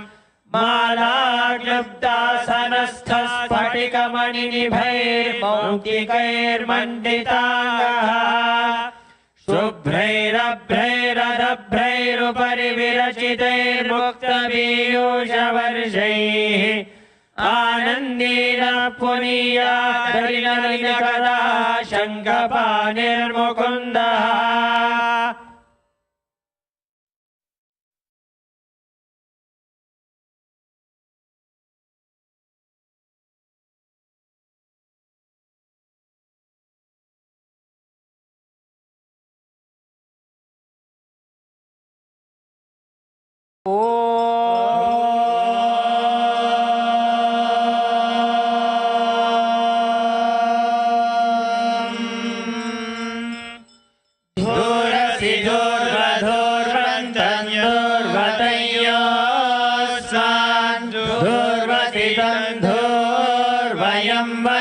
दूर्वामस्त्वं देवानामसि सस्मितमं पप्रितमं जुष्टतमं वह्नितमं देवहूतममृतमसि अविद्धानं द्रौमस्वमाप्त्वा नेत्रस्य त्वा चक्षुषा प्रेक्षे माभिर्मा संविक्ता मा त्वाहि गुंशिषम्। श्री नित्यानंदेश्वरी परमशिवशक्त्यै नमः। श्री वेंकटेश्वर स्वामिने नमः। श्री सर्वदेवदेवी स्वरूपाय भगवते श्री नित्यानंद परमशिवाय नमः। धूपमाघ्रापयामि।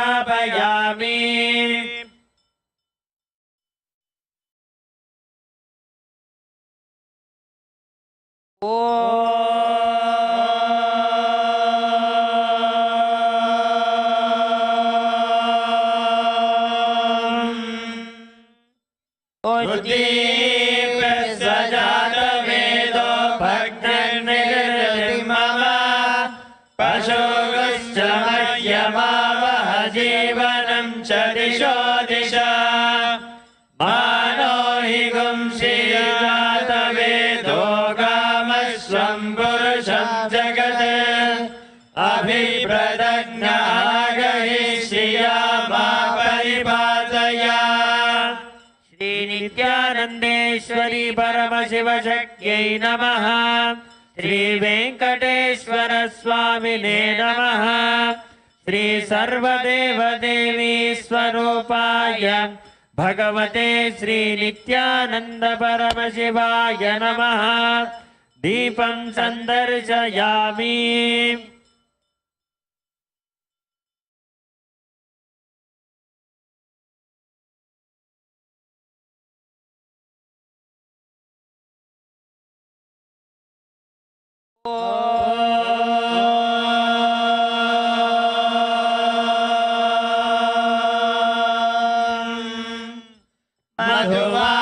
मधुमातार्जायते मधुक्षरन्ति सिन्धवः। माधीमसन्तोषधीः मधुरक्रमुषोषसि मधुमत्पार्थिवगुम्रजः। मधुर्योरस्तु न विदिता मधुमानो वनस्पतिर्मधुमागो अस्तु सूर्यः। दीर्घावो भवन्तु नः। मधु मधु मधु। श्री नित्यानंदेश्वरी परमशिवशक्त्यै नमः। श्री वेंकटेश्वर स्वामिने नमः। श्री सर्वदेवदेवी स्वरूपाय भगवते श्री नित्यानंद परमशिवाय नमः। नैवेद्यं निवेदयामि। नैवेद्यानन्तरम् आचमनं समर्पयामि।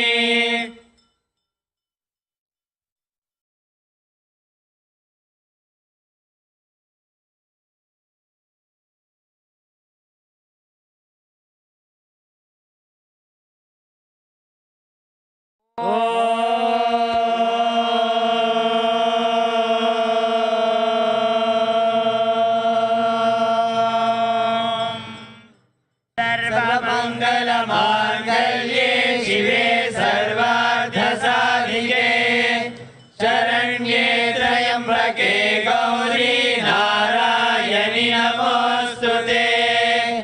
निरञ्जनाय विद्महे निराभासाय धीमहि तन्नः श्रीनिवास प्रचोदयात्।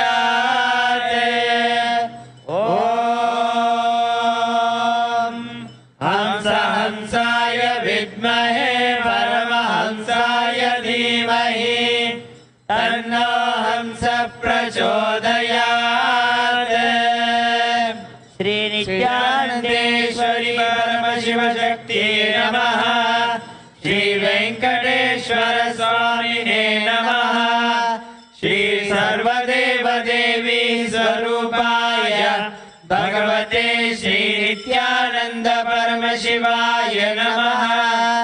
कर्पूरनीराजनं संदर्शयामि।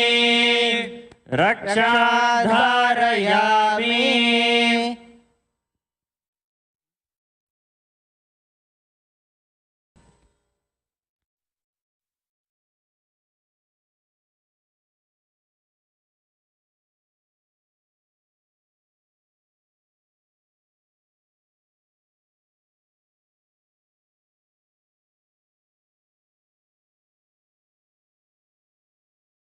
We are now witnessing the sweetest and most auspicious ritual in Hinduism, that of Pratyakshapada Puja.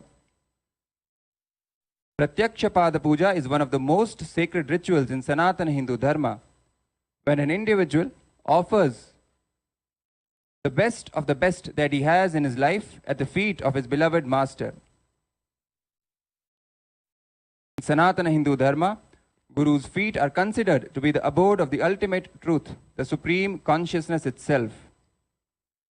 Billions of enlightened beings across all ages have sung praise to their master's feet. Carrying the space of intense devotion and surrender, when one offers oneself at the master's feet and worships them as a direct manifestation of the divine in one's life, all their karmas are taken away and they are blessed with a completely new life altogether.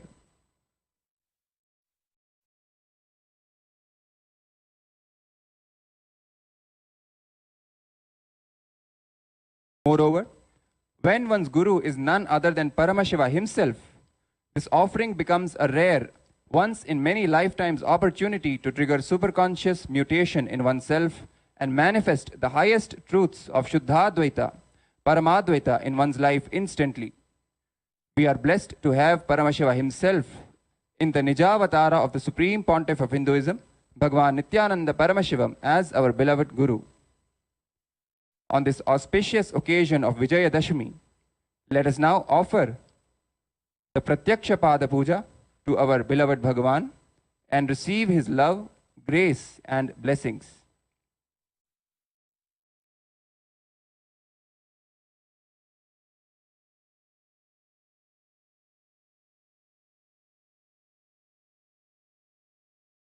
Before we begin the Pratyakshapada Puja,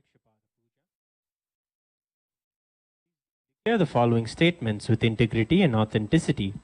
If you agree, please say yes loudly at the end of each declaration. I authentically cognize, which is internally process, understand, and declare the truth. Cosmic energy exists. Yes.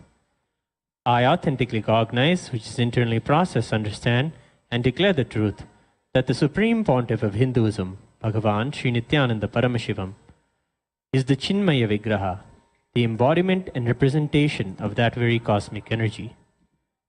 Yes. I authentically cognize, which is internally process, understand, and declare the truth, that whatever I offer in the Pratyakshapada Puja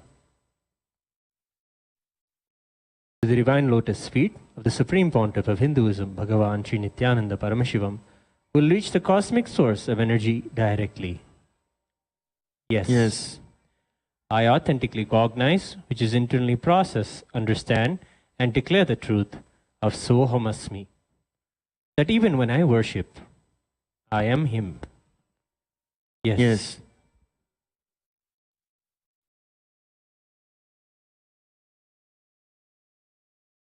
We'll now begin with the Sadguru Vandanam. Please sit with your head, neck, and spine in a straight line. And please be in a space of deep gratitude, devotion, and restful awareness in your Ananda Gandha.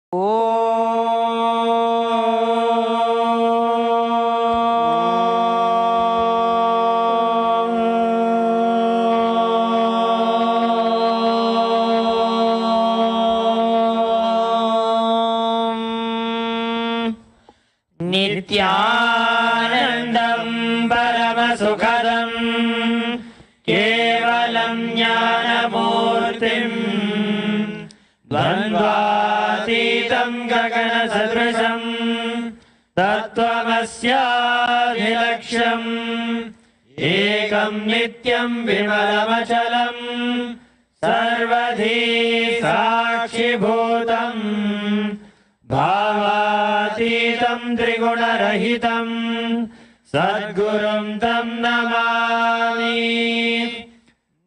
नित्यानन्देश्वर Paramshiva समारम्भाम् नित्यानन्देश्वरी परमशिवशक्ति मध्यमाम् नित्यानन्दपर्यन्ताम् वन्दे गुरुपरम्पराम्। ललाटे त्रिपुण्ड्रीनितिलकृतकस्तूरीतिलकः स्फुरन्मालाधारस्फुरितकटिकौ वीनवसनः दधानो दुस्तारं शिरसि फणिराजं शशिकलाम् प्रदीपः सर्वेषाम् अरुणगिरियोगी विजयते। आचम्य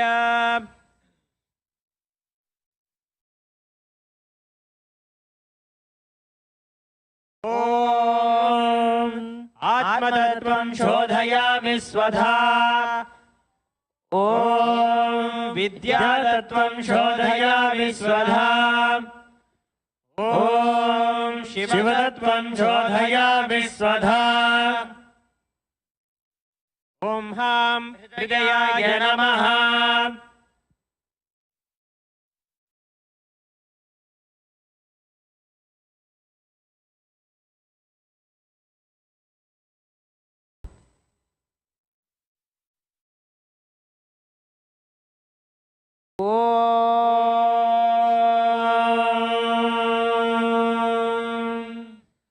शुक्लाम्बरधरं विष्णुं शशिवर्णं चतुर्भुजं प्रसन्नवदनं ध्यायेत् सर्वविघ्नोपशान्तये। प्राणानायम्य ओम हम ईशान मूर्ताय नमो हिम तत्पुरुषवक्त्राय नमो ओम अघोरदाय नमो हिम वामदेवखाय नमो ओम सद्योजात मूर्ते नमो ओम अमृताय नमो हिम शीर्षे नमो ओम शिखाय नमो हिम कवचाय नमो ओम नेत्रेभ्यो नमो हस्त्राय नमः। ओम हम ईशान मूर्ताय नमो हिम तत्पुरुषवक्त्राय नमो ओम अघोरदाय नमो हिम वामदेवखाय नमो ओम सद्योजात मूर्ते नमो ओम अमृताय नमो हिम शीर्षे नमो ओम शिखाय नमो हिम कवचाय नमो ओम नेत्रेभ्यो नमो हस्त्राय नमः। ओम हम ईशान मूर्ताय नमो हिम तत्पुरुषवक्त्राय नमो ओम अघोरदाय नमो हिम वामदेवखाय नमो ओम सद्योजात मूर्ते नमो ओम अमृताय नमो हिम शीर्षे नमो ओम शिखाय नमो हिम कवचाय नमो ओम नेत्रेभ्यो नमो हस्त्राय नमः।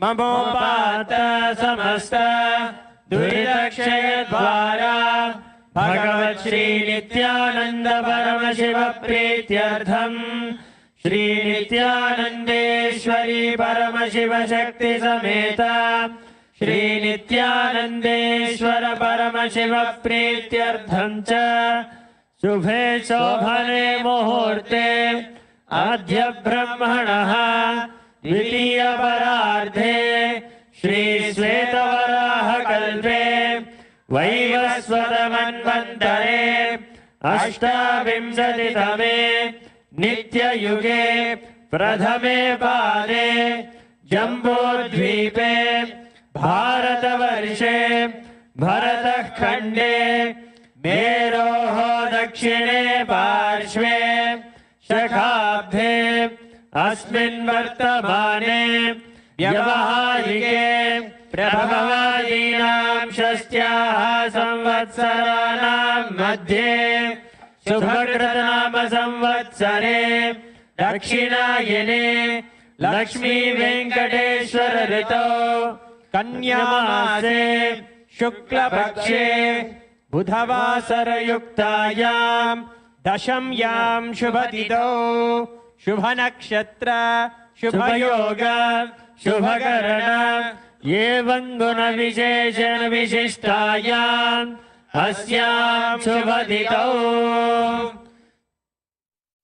श्री कैलासोन्नत द्वादशान्त श्यामला पीठारूढ़ श्री मीनाक्षी सुंदरेश्वराभिन्न स्वरूप परशिवपुत्र रत्न गुरुमन्य तुल्यावतार श्री पार्वती स्तन्यपान लब्ध दिव्य ज्ञान विश्रुत सकल निगमागमसार भूत द्राविड वेद प्रवक्तृ श्रीमत् परमशिव करुणा समधिगत मुक्तामय चतुरश्रयान कीयमान छत्र चामर श्री चिन्नकाहलादि समस्त विरटावल्यलङ्कृत ज्ञान विज्ञान चक्रवर्ती सर्वजन संघ सद्यो निर्वाण दीक्षा व्ययापवर्ग वर्ष विश्रान जीमूत परमत कलभकेसरी शैव सिद्धांत स्थापनाचार्य श्री राजाधिराज पांड्य महाराज गुरु शपन शाक्यादि महांधकार निवारण ज्ञान भानो वीक्षणा नरहार ध्वजोच्छेदन पूर्वक श्रीमद् वृषभध्वज स्थापक शैव समय कर्त्रे सर्वज्ञ पीठारूढ़ श्री जगद्गुरु श्री ज्ञान संबंध देशिक स्वामी वागीश सुंदर माणिक्य वाचक स्वामिनां अवतार भूत श्री ज्ञान संबंध स्वामी पुनरुद्धत श्यामला पीठ सर्वज्ञ पीठ त्रिणवत्युत्तर द्विशततम गुरु महासन्निधान अरुणगिरि योगीश्वर परंपरागत अरुणाचल सर्वज्ञ पीठ गुरु महासन्निधान कैलास परंपरागत कांची कैलास सर्वज्ञ पीठ त्रयस्त्रिंशदुत्तर द्विशततम गुरु महासन्निधान नित्योत्सव नित्य मंगल नित्य कल्याण नित्य रचित कैलास परंपरागत आदि कैलास नित्यानंद पीठ महासंस्थान महासिंहासन पीठ कर्त्रे साक्षात् श्री परमशिव समुद्भूत कैलास परंपरागत वैवस्वतमनु इक्ष्वाकु हरिश्चंद्र भगीरथ श्रीरामचंद्र शूरसेन इत्यादि नामच्छिन्न सार्वभौम चक्रवर्ती परंपरागत चतुष्षष्टि योगिनी मंडित चतुष्षष्टि संप्रदाय प्रवर्तक मनुधर्म शासन सूर्यवंश प्राप्त सर्वज्ञ पीठ सुरांगी साम्राज्य मूर्धाभिषिक्त चूड़ामणि साक्षात् श्री परमशिव समुद्भूत कपिल महागुरु पुनरुद्धृत निर्वाणि पीठ अष्टोत्तर सहस्र श्री महामंडलेश्वर साक्षात् श्री परमशिव समुद्भूत श्री महागणपति समारंभ अनवच्छिन्न पीठाधीश्वर गुरु परंपरा प्राप्त अटल पीठ अष्टोत्तर सहस्र श्री अटल पीठाधीश्वर धर्म मुक्ति स्वर्ग पुर स्वर्ण पीठ त्रयोविंश गुरु महासन्निधान कैलास परंपरागत आदिपीठ सर्वज्ञ पीठ जगद्गुरु श्री कैलास पुनरुद्धारक श्री कैलास परमाचार्य श्रीमत् परमहंस परिव्राजकाचार्य वर्य सच्चिदानंद प्रणव स्वरूप श्रोत्रिय ब्रह्मनिष्ठ श्रीमद् जगद्गुरु श्री भगवत श्री नित्यानंद परमशिव श्री ज्ञान संबंध देशिक परमाचार्य स्वामिनाथम तेषां पादारविन्दयोः भक्ति सिद्ध्यर्थं गुरु कृपा कटाक्ष सिद्ध्यर्थं क्षेम स्थैर्य वीर्य विजय आयुरारोग्य ऐश्वर्याणाम् अभिवृद्ध्यर्थं धर्मार्थ काम मोक्ष चतुर्विध फल पुरुषार्थ सिद्ध्यर्थं समस्त दुरितोपशान्त्यर्थं समस्त मंगलावाप्त्यर्थं भगवत् श्री नित्यानंद परमशिव प्रसादेन सकुटुम्बस्य ज्ञान वैराग्य जीवन मुक्ति प्राप्त्यर्थं श्री नित्यानंदेश्वरी परमशिव शक्ति समेत श्री नित्यानंदेश्वर परमशिव अवतार भूत श्री सर्वदेव देवी स्वरूप भगवत् श्री नित्यानंद परमशिव प्रत्यक्ष पाद पूजां करिष्ये। ओम उपस्पृश्य कंठान् वादयन् ओम आगमार्थं तु देवानां गमनार्थं तु राक्षसां घंटानादं करोम्यादौ देवताह्वानलाञ्छनं घंटादेवताभ्यो नमः।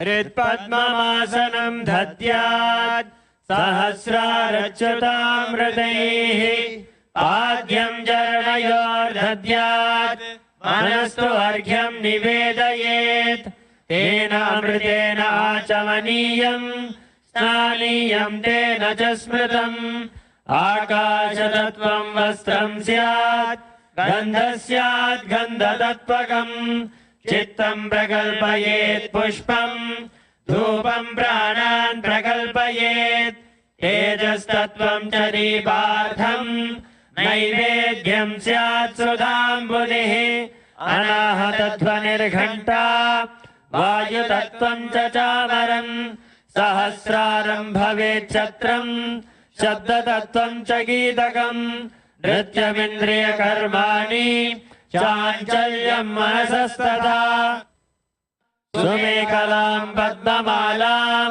पुष्पं नानाविधं तथा अमायाद्यैर्भावपुष्पैः अर्चयेत् भावगोचरम् अमायं मनहङ्कारम् अरागं ममदं तथा अमोहगं मदम्बं च अद्वेषाक्षोभखौ तदा अमात्सर्यं मलोभं च दशपुष्पं विदुर्बुधाः अहिंसा परमं पुष्पं पुष्पमिन्द्रियनिग्रहः दया पुष्पं क्षमा पुष्पं ज्ञानपुष्पं च पञ्चमम् इति पञ्चदशैर्भावपुष्पैः सम्पूजयेत् भगवन्तं श्रीनित्यानन्द परमशिवम्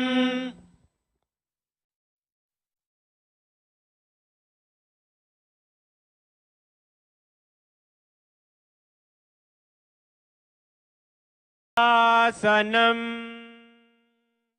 ॐ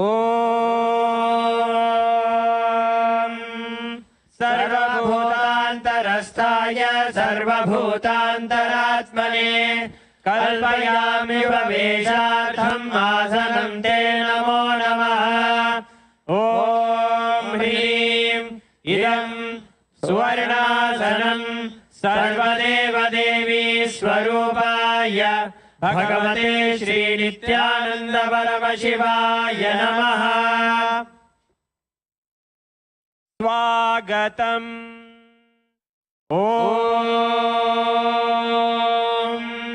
शान्तत्वात् सर्वकर्तृत्वात् भावोपरतिकारणात् शिवोक्तो महातन्त्र मन्त्रविद्धिः सदा शिवः तस्मै शिवाय गुरवे वीतरागकलाय वै अमेयत्वात् अजत्वात् च प्रकीर्तितः यस्य दर्शनमिच्छन्ति देवाः स्वाभीष्टसिद्धये तस्मै ते परमेशान स्वागतं स्वागतं प्रभो अद्य मे सफलं जन्म जीवनं सफला क्रियाः स्वागतं यत्त्वया दन्मे तपसां फलमागतम् ॐ ह्रीं सर्वदेवदेवी स्वरूप भगवन् श्रीनित्यानन्द परमशिव स्वागतं सुस्वागतं ते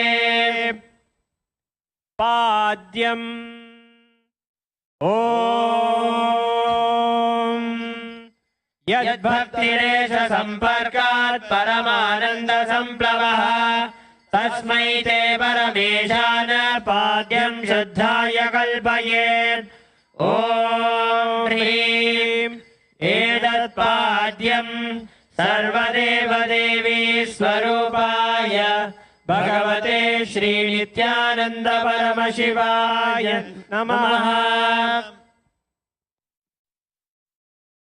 अर्घ्यः ॐ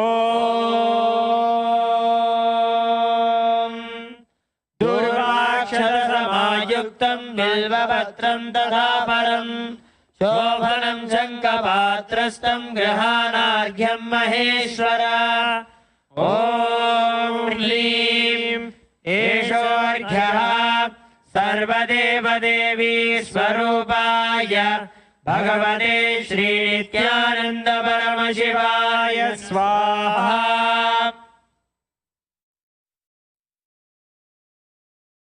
आचमनीयम् ॐ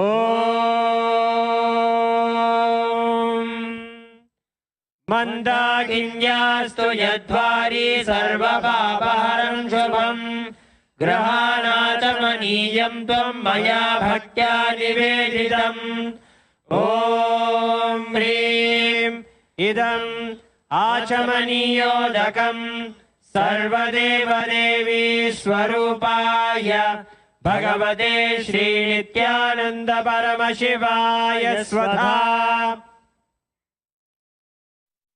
मधुपर्कः ॐ सर्वकल्मषनाशाय परिपूर्णसुधात्मकम् मधुपर्कमिमं देव कल्पयामि प्रसीद मे ॐ ह्रीं एष मधुपर्कः सर्वदेवदेवी स्वरूपाय भगवते श्रीनित्यानन्द परमशिवाय स्वधा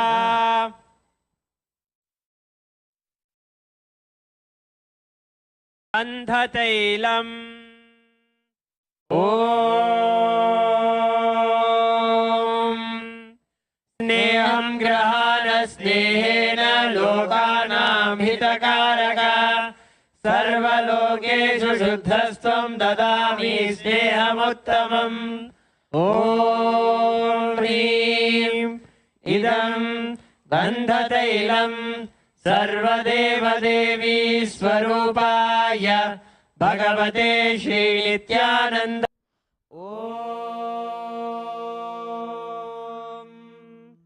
इदं सुशीतलं वारी स्वच्छं शुद्धं मनोहरम् स्नानार्थं ते मया भक्त्या कल्पितं प्रतिगृह्यताम् ॐ ह्रीं इदं स्नानीयोदकं सर्वदेवदेवी स्वरूपाय भगवते श्रीनित्यानन्द परमशिवाय निवेदयामि वस्त्रम् ॐ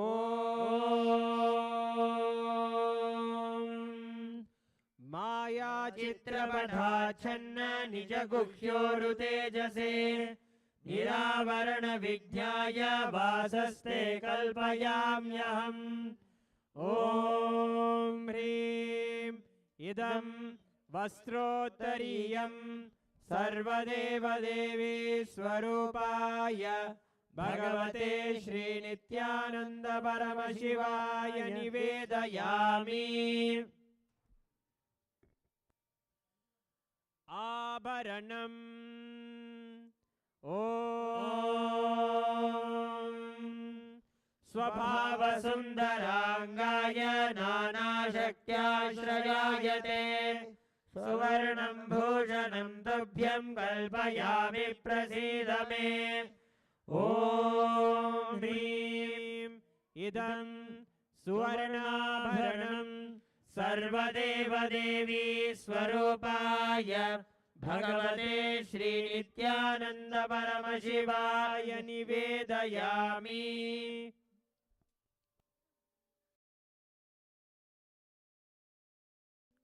गन्धः ॐ शरीरं ते न जानामि चेष्टां नैव च मया निवेदितान् गन्धान् प्रतिगृह्य विलिप्यताम् ॐ ह्रीं एष गन्धः सर्वदेवदेवी स्वरूप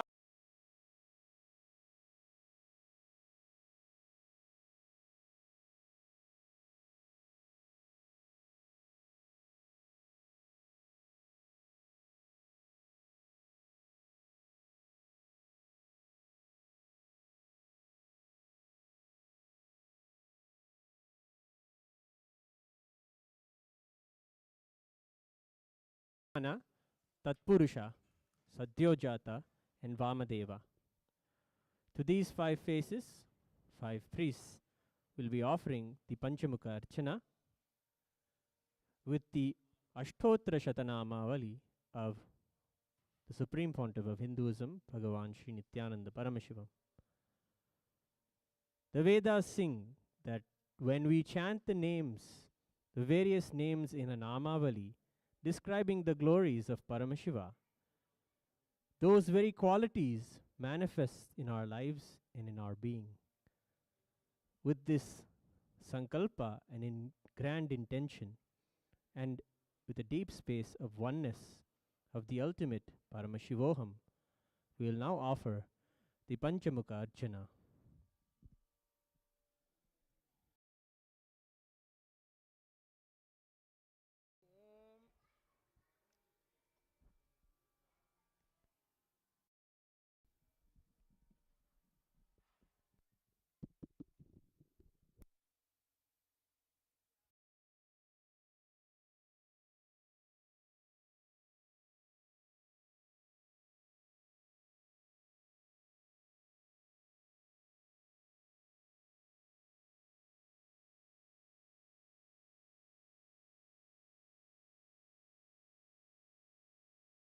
ॐ अनन्ताय नमः ॐ अनंत पुण्य फलदाय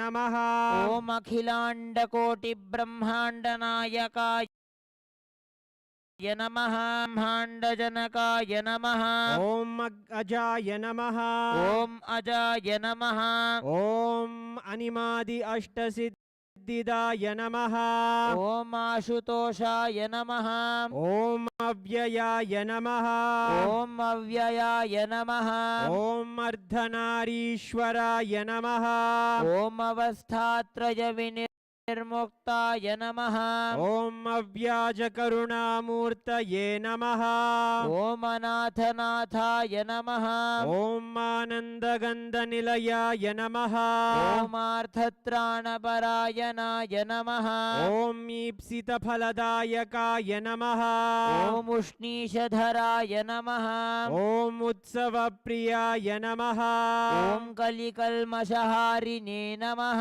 ॐ कर्मफलदायकाय नमः ॐ कार्यकारणविनिर्मुक्ताय नमः ॐ कैवल्यपददायकाय नमः ॐ कृपाकराय नमः ॐ त्रयस्त्रिंशत्कोटिदेवता सेव्यमानपादाब्जाय नमः ॐ सर्वकामध्वंसिने नमः ॐ कल्पतरुमूलवासिने नमः ॐ कल्पतरवे नमः ॐ निष्कलाय नमः ॐ नामरूपविवर्जिताय नमः ॐ भक्तिवक्ष्याय नमः ॐ सर्वव्याधिप्रशमनाय नमः ॐ सर्वव्याधिनिवारणाय नमः ॐ पापघ्नाय नमः ॐ सहस्रारूढाय नमः ॐ भक्तहृत्पद्मसुस्थिताय नमः ॐ सच्चिदानन्दाय नमः ॐ वेदवेदान्तवेद्याय नमः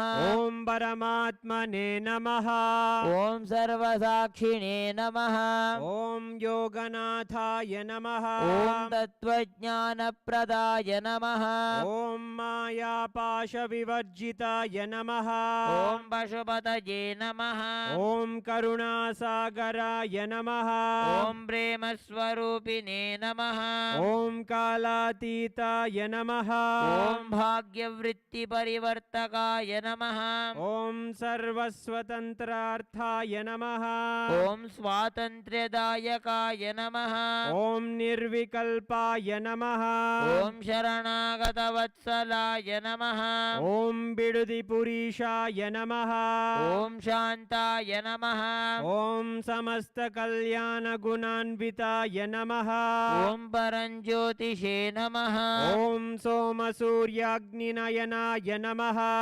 भावगम्याय नमः ॐ सर्वान्तर्यामिने नमः ॐ जगद्व्यापिने नमः ॐ भवबन्धनखण्डनाय नमः ॐ भवचक्रप्रवर्तकाय नमः ॐ दक्षिणामूर्तिस्वरूपाय नमः ॐ पतितपावनाय नमः ॐ भगवते नमः ॐ जगन्नाथाय नमः ॐ सकला ऐश्वर्यप्रदाय नमः। ॐ स्वामिने नमः। ॐ रक्षाकराय नमः। ॐ नित्याय नमः। ॐ हिरण्यगर्भाय नमः। ॐ विश्वयोनये नमः। ॐ भस्मत्प्रियाय नमः। ॐ भस्मत्रिपुण्ड्रविलिप्तललाटाय नमः।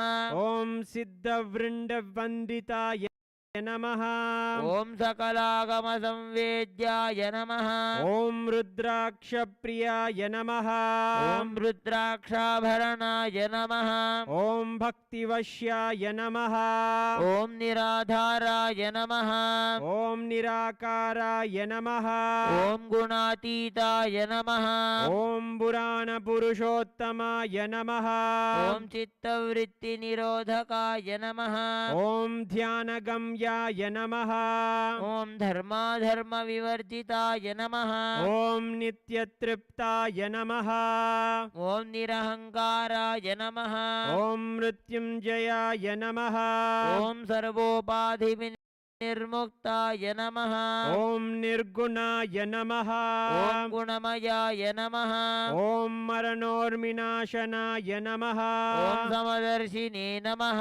ॐ मार्त्यामृताय नमः। ॐ दीनबन्धवे नमः। ॐ मातृभूतेश्वराय नमः। ॐ मथुरधिकतिधीक्षावते नमः। ॐ सम्प्रदायप्रवर्तकाय नमः। ॐ सर्वमन्त्रार्थाय नमः। ॐ सौलभ्यपरिपूर्णाय नमः। ॐ समाधिस्थिताय नमः। ॐ वरदाय नमः। ॐ सर्वशास्त्रार्थाय नमः। ॐ पञ्चकृत्तिपरायणाय नमः।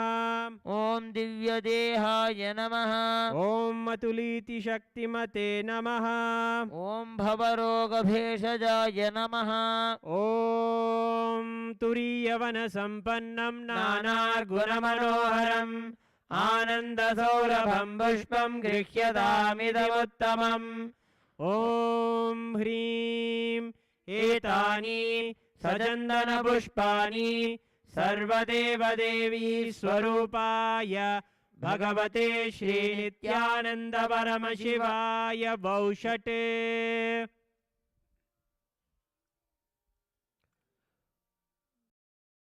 बिल्वपत्रम्। ॐ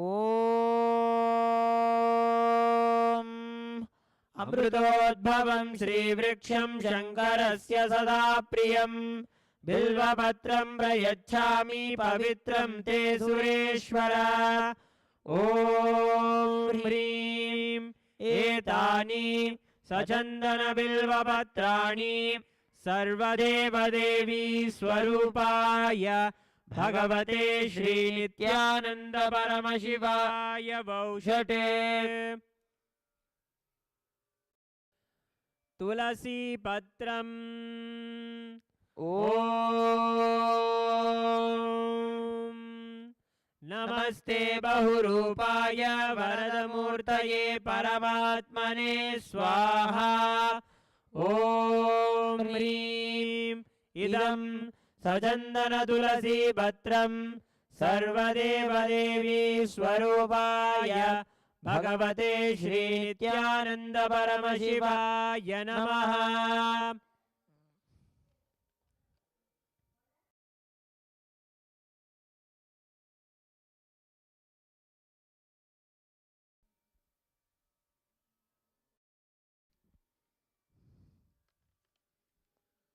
धूपः।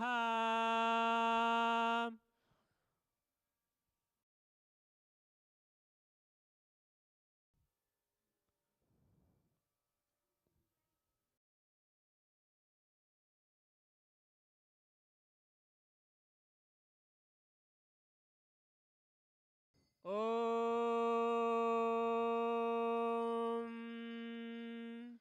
वनस्पतिरसो दिव्यो गन्धाद्यस्सु मनोहरः आग्रेयः सर्वदेवानां धूपोऽयं प्रतिगृह्यताम्।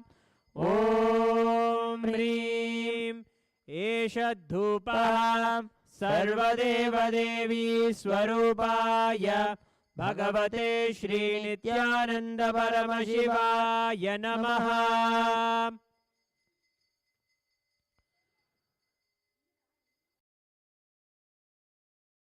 दीपः ॐ सुप्रकाशो महादीपः सर्वतस्तिमिरापः सबाह्याभ्यन्तरज्योतिर्दीपोऽयं प्रतिगृह्यताम्। ॐ ह्रीं एष दीपः सर्वदेवदेवी स्वरूपाय भगवते श्रीनित्यानन्द परमशिवाय नमः।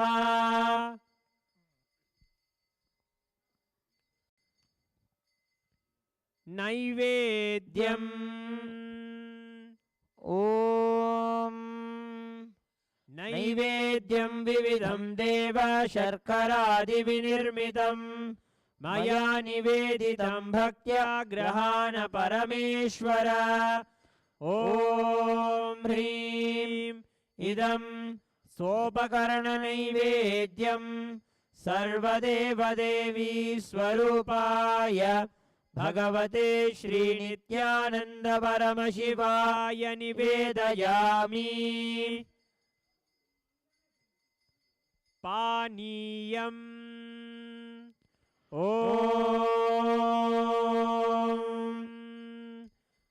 समस्तदेवदेवेश सर्वतृप्तिकरं परम् अखण्डानन्दसम्पूर्णं ग्रहाणजलमुत्तमम्। ॐ ह्रीं इदं पानार्थोदकं सर्वदेवदेवी स्वरूपाय भगवते श्रीनित्यानन्द परमशिवाय नमः। पुनराचमनीयम् ॐ उच्छिष्टमप्यशुचिर्वा यस्य स्मरणमात्रतः शुद्धिमाप्नोति तस्मै ते पुनराचमनीयकम्। ॐ ह्रीं इदं पुनराचमनीयोदकं सर्वदेवदेवी स्वरूपाय भगवते श्रीनित्यानन्द परमशिवाय स्वाहा।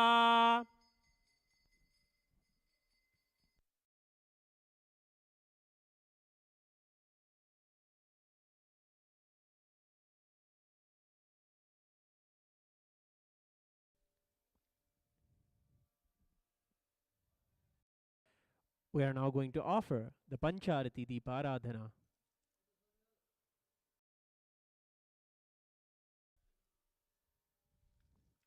The Pancharati Deeparadhana is offered to the 5 faces of Paramashiva. The Arati is an offering of the very light that is there within us towards Paramashiva. The various lamps include the Adikarati, the Nakshatra Arati, and the Trinetra Arati.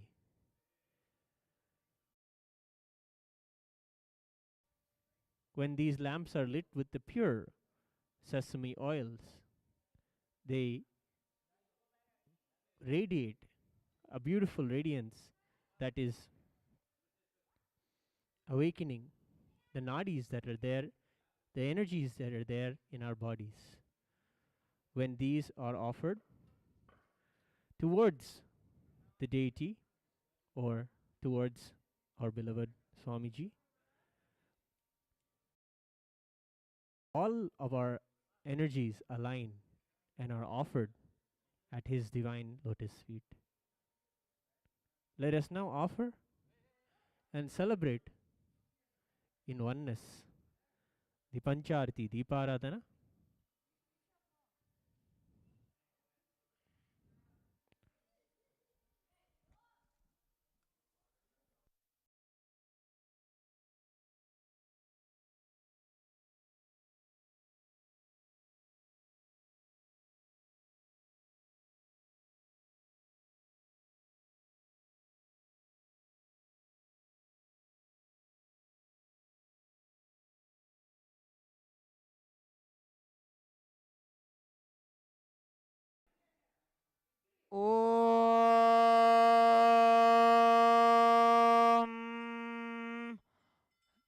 राजाधिराजाय प्रसह्य साहिने नमो वयं वै श्रवणाय कुर्महे समे कामां कामकामाय मह्यं कामेश्वरो वै श्रवणो ददातु कुबेराय वै श्रवणाय महाराजाय नमः कर्पूरगौरं करुणावतारं संसारसारं भुजगेन्द्रहारं सदा वसन्तं हृदयारविन्दे भवं भवानी सहितं नमामि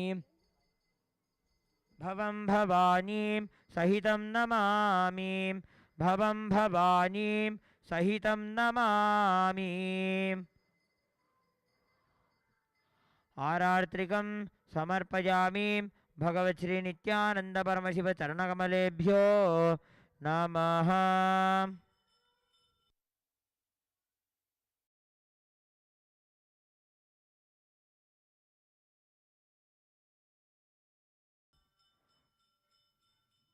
पुष्पांजलिः। गुरुर्ब्रह्मा गुरुर्विष्णुः गुरुर्देवो महेश्वरः गुरुः साक्षात् परं ब्रह्म तस्मै श्री गुरवे नमः। अखण्डमण्डलाकारं व्याप्तं येन चराचरं तत्पदं दर्शितं येन तस्मै श्री गुरवे नमः।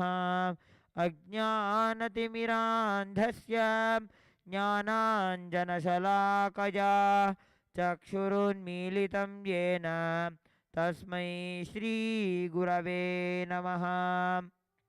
अनेकजन्मसम्प्राप्तकर्मबन्धविदाहिने आत्मज्ञानप्रदान्येन तस्मै श्री गुरवे नमः।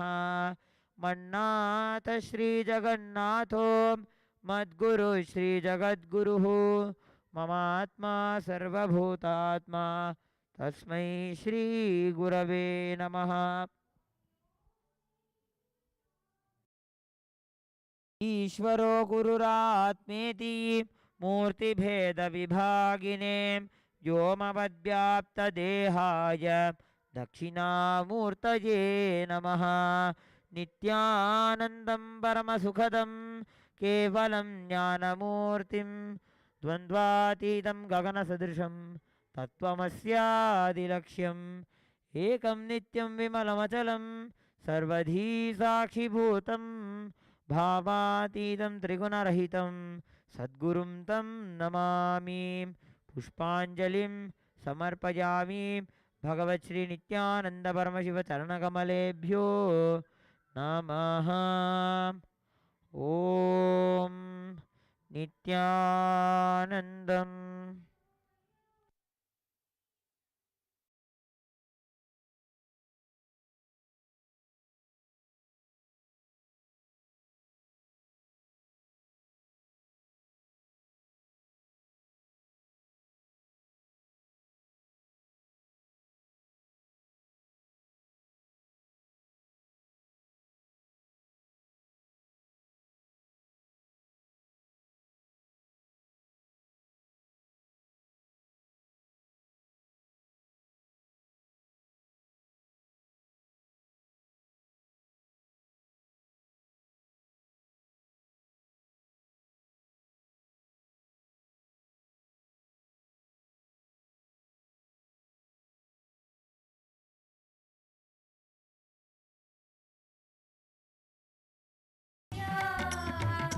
स्वामी ओम जय नित्यानंदा।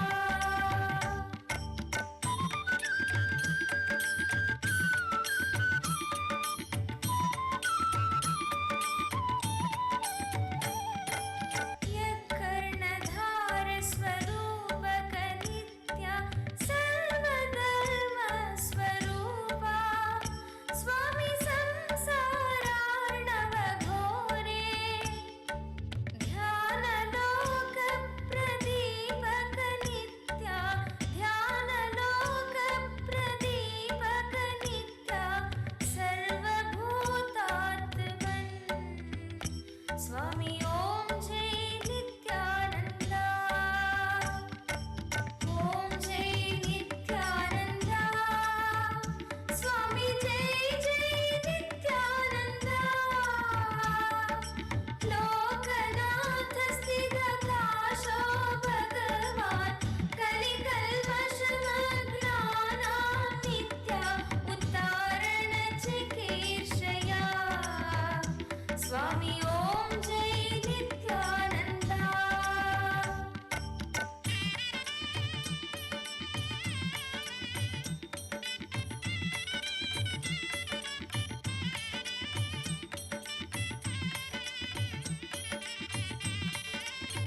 स्वामी जय जय नित्यानंदा ओम जय नित्यानंदा स्वामी जय जय नित्यानंदा लोकनाथ स्थिरकाशो भगवान कलिकल्मषमग्नानां नित्या उत्तारण चिकीर्षया स्वामी ओम जय नित्यानंदा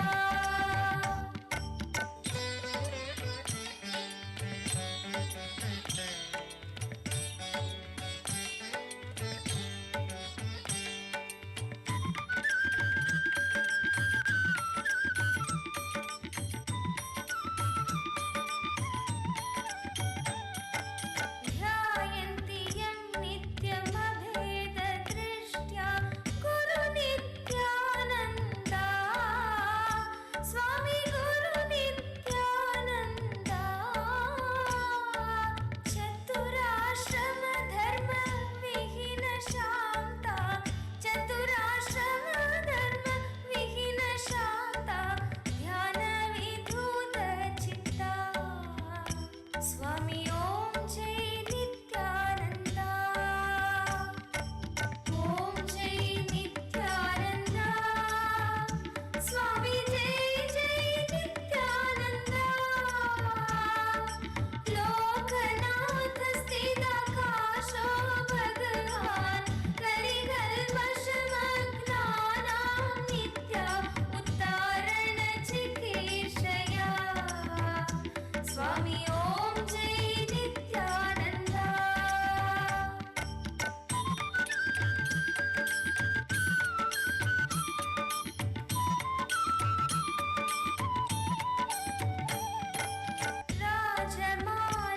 राजमानस्वधामनि नित्या सद्गुरु नित्यानंदा स्वामी सद्गुरु नित्यानंदा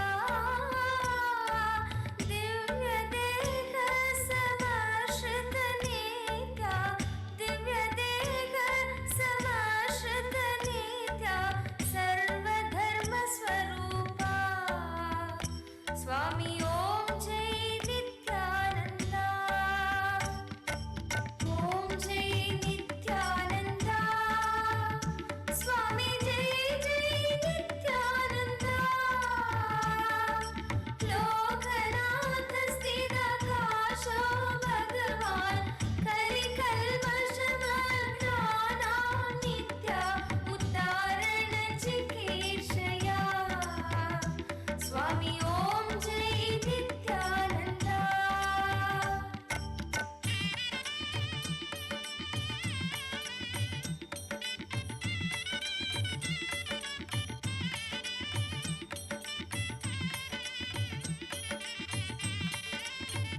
गरीयसि ध्यानरत कलो स्यात् तज्ज्ञापकस्त्वं नित्या स्वामी ॐ जय नित्यानन्दा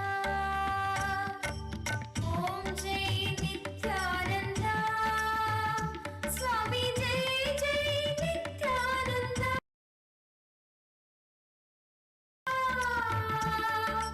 लोकनाथ स्थिरकाशो भगवान् कलिकल्मषमग्नानां नित्या उद्धारणचिकीर्षया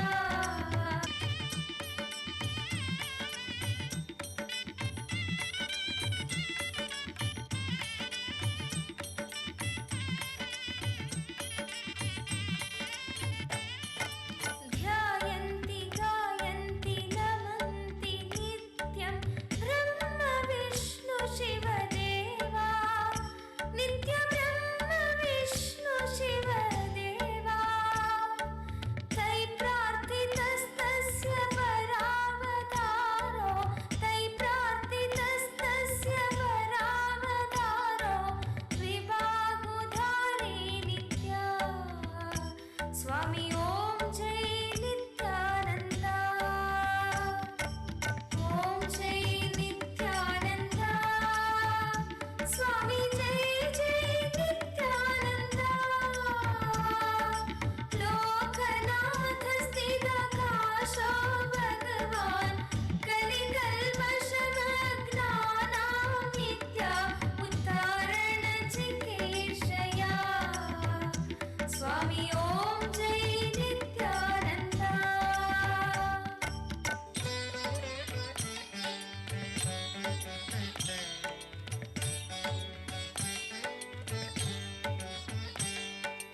वन्दे जगद्बीजमखण्डमेकं सुरैर्सेवितपादपीठं नित्यसेवितपादपीठम् वन्दे भवेशं भवरोगवैद्यं वन्दे भवेशं भवरोगवैद्यं तमेव वन्दे नित्यं स्वामी ॐ जय नित्यानन्दा ॐ जय नित्यानन्दा स्वामी जय जय नित्यानन्दा लोकनाथ स्थिरकाशो भगवान् कलिकल्मषमग्नानां नित्या उद्धारणचिकीर्षया स्वामी ॐ जय नित्यानन्दा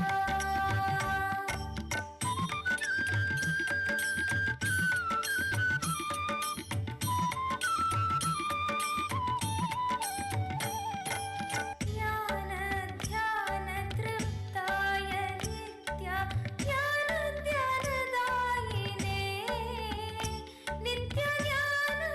नित्यज्ञानध्यानदायिने आत्मसंस्थाय सत्ताय नित्या आत्मसंस्थाय सत्ताय नित्या शरणगुणशालिने स्वामी ॐ जय नित्यानन्दा ॐ जय नित्यानन्दा स्वामी जय जय Nityananda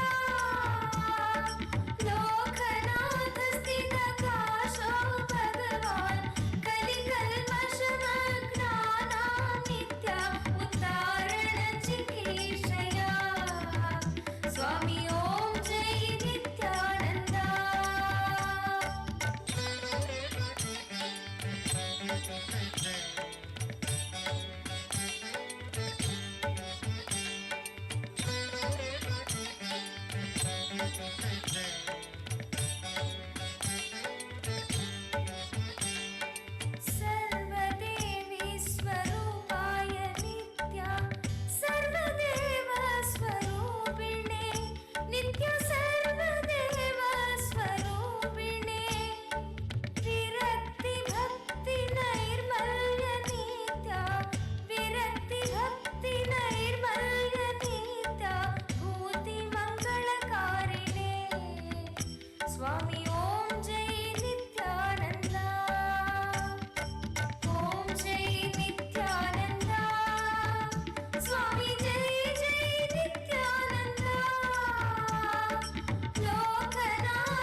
Swami Om Jai Nithyananda.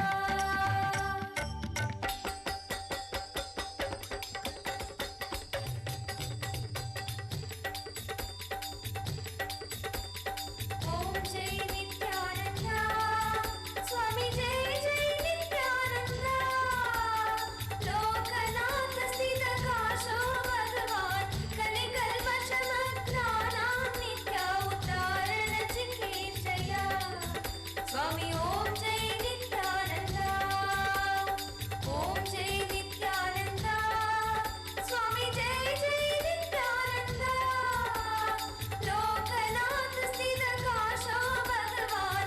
Kanikal Vashamatranam Nitya Uttarana Chikeshaya. Swami Om Jai Nithyananda.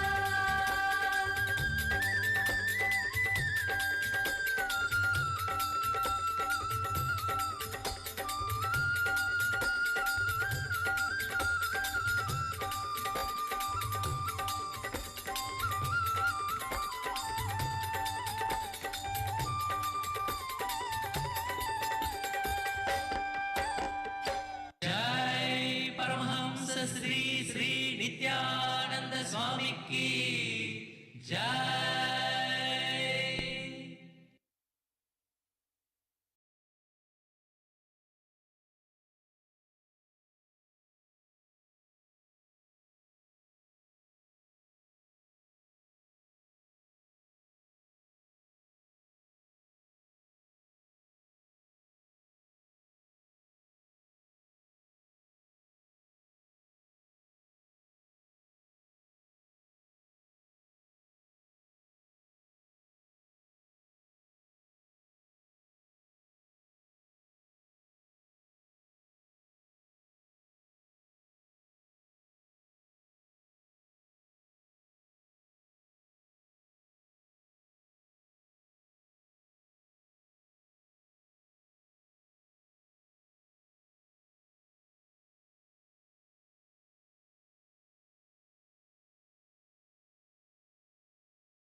Nithyanandam.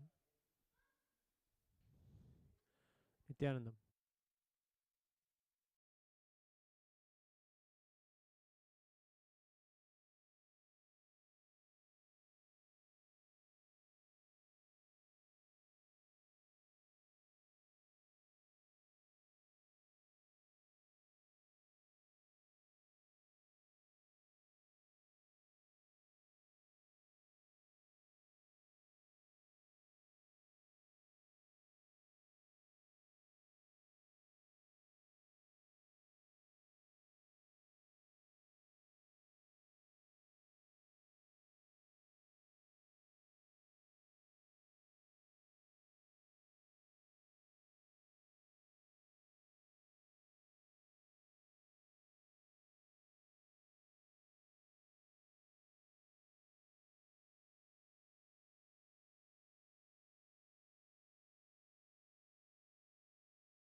Nithyanandam. Today, on the auspicious day of Vijayadashami, the day of victories, a few devotees are offering the Tulabhara Seva at the Divine Lotus feet of the Supreme Pontiff of Hinduism, Bhagavan Sri Nithyananda Paramashivam. The Tulabhara Seva is one of the 16 danas or offerings, danas or donations that can be made. It is described in detail as the Tula Purusha Dana in the Matsya Purana. It is where a scale is kept, where on one side the Guru or a deity or one's own weight is placed, and on the other side various goods are offered, and when the scales lift in one's own weight or in one's Guru's weight, those items are donated. That quantity of items are donated.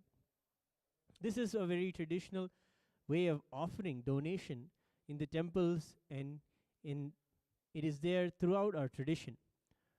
Let us take a few moments now to get to know the deeper significance of this so that we can celebrate today's Tulabhara Seva with a beautiful context. The Tula Purusha Dana was done in the Dwapara Yuga, at the time of Bhagavan Sri Krishna. Bhagavan Sri Krishna is the manifestation of Parandhama, Mahavishnu himself. And when he manifests, he always manifests with Sri Devi, Bhudevi, in his avatar as Krishna. They came as Devi Rukmini and Devi Satyabhama. And always in the Leelas of Parandhama, Narada Muni, Maharishi Narada, one of the greatest devotees of Mahavishnu, plays a crucial role. The Tula Purusha Dana is described in the Bhagavatam, the story of Bhagavan Sri Krishna, in a very detail, where Devi Satyabhama learns a lesson on where devotion should come from. So, let us get into this significance.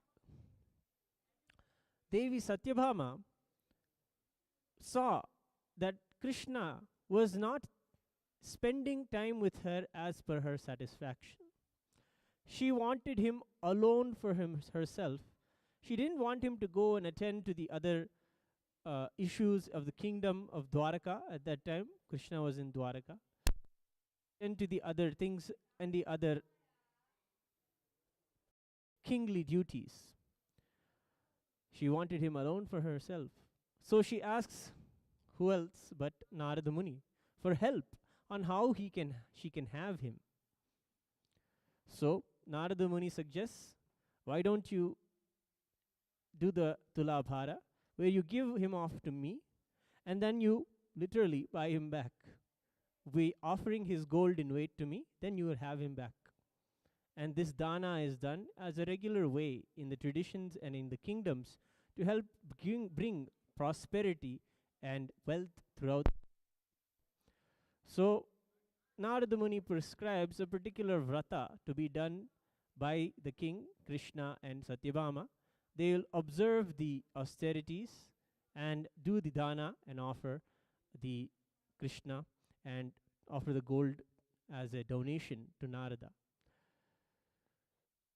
Satyabhama Devi hears this and gets very excited because she comes from a very rich family, and she says, oh, in this case, I can offer 1,000 Krishnas in wealth. That she'll be able to keep Krishna and weigh him. That's what she thinks. But let us move on into the story to see what actually happens. Krishna accepts this, and Narada takes Krishna, and the Tulabharam is arranged. On one side, Krishna sits, and on the other side, Satyabhama opens her treasury of wealth and gold. On the other side, Satyabhama is keeping bricks and bricks of gold. But the funny thing is that on this side, Krishna's side of the scale, it does not even move one single inch. It does not move at all. And on this side, Satyabhama is emptying her coffers. All of her wealth is literally emptied on this side. What she said when she said 1,000 Krishna gold I can offer is literally on this side, but on this side, Krishna is sitting and smiling. Then she gets very desperate and starts asking other wives of Krishna, we need Krishna back. I gave him to Narada, thinking that I'll have him, but now I'm going to lose him. She goes around and asks everyone whatever little gold they had, they came and offered, but that didn't do it. So in this situation, Narada gets very excited and says, now Krishna is mine. So then he takes Krishna by hand and starts going. Satyabhama Devi is very distraught. She wanted Krishna alone for herself, but at the end, she lost him. And she is very upset. So she goes to Narada himself and says, Narada Muni, how do I get Krishna back? Something I missed. I wanted him, but now I've lost him. How do I get him back? So Narada suggests and reminds her that Bhagwan, Shri Krishna, is Parandhama. He is the supreme consciousness, the supreme being, cosmos itself. Cosmos does not move for anything other than the devotion of the devotee. Cosmos manifests when we seek him. So it is devotion alone which will make this happen. This is the time Krishna, who has been silent this whole time, decides to say, ask Rukmini. Rukmini Devi is one of the most chaste devotees and consorts of Mahavishnu. Every day, she does the sincere puja to Krishna, and literally in her prayer, he himself came and married her. But Krishna in this moment says, ask Rukmini, she will tell you how you can get him, how I can come back to you. So Satyabhama apologizes to Rukmini and understands that she has wanted to possess Krishna, who is impossessible. So she goes to Rukmini Devi, apologizes and asks her, please come, do something, we need to have Krishna back with us. Narada is taking him. Then Rukmini Devi remembers every day in the morning when she takes bath, goes to her tulsi plant, she plucks a tulsi leaf and keeps it in her puja, knowing that it is his favorite. And when she offers this tulsi leaf, it immediately demands his presence, his grace, his blessings, whatever you want will manifest. With Rukmini Devi takes a tulsi leaf and brings it to the Tulabharam. Then Krishna sits again on this side, and this side huge pile of wealth is still there. It's a very interesting situation. In that moment, Rukmini Devi places the leaf, the tulsi leaf, on the tower of gold and shifts the Krishna side of the scale, simply lifts. This is a beautiful divine leela, divine play done by Parandava, Bhagavan Sri Krishna, to show where the true devotion comes from. It is in giving. It is not in possessing or in having things, but it is in giving up what we share and sharing what we have as a part of us. Dana, as Swamiji describes, is an imparting, a sharing of what we have with the whole cosmos. So with this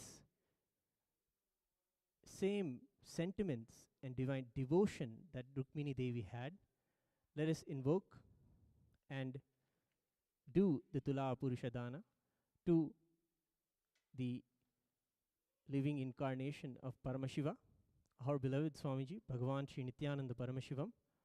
Today, a few devotees are offering various traditional items that are described in the scriptures that are offered in the Tulabharam. Thank you, Nithyanandam.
the first offering of Tulabharam today is the offering of Tamra Tulabharam, the offering of copper.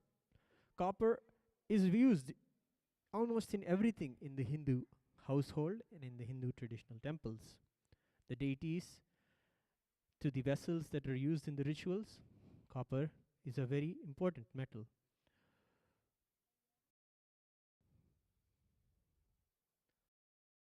We'll now chant the Veda mantras that describe the radiance of Paramashiva to be that in the red brightness that copper radiates. Aso yasthamro aruna uta bhabrusu mangalaha ye chemagum rudra abhito dikshu shrita sahasrasho vaishagum heda imahe असो यो वसर्पति नीलग्रीवो विलोहितः उतैनं गोपा अदृशन्नदृशन्नुदहार्यः उतैनं विश्वा भूतानि सदृष्टो मृडयातिनः.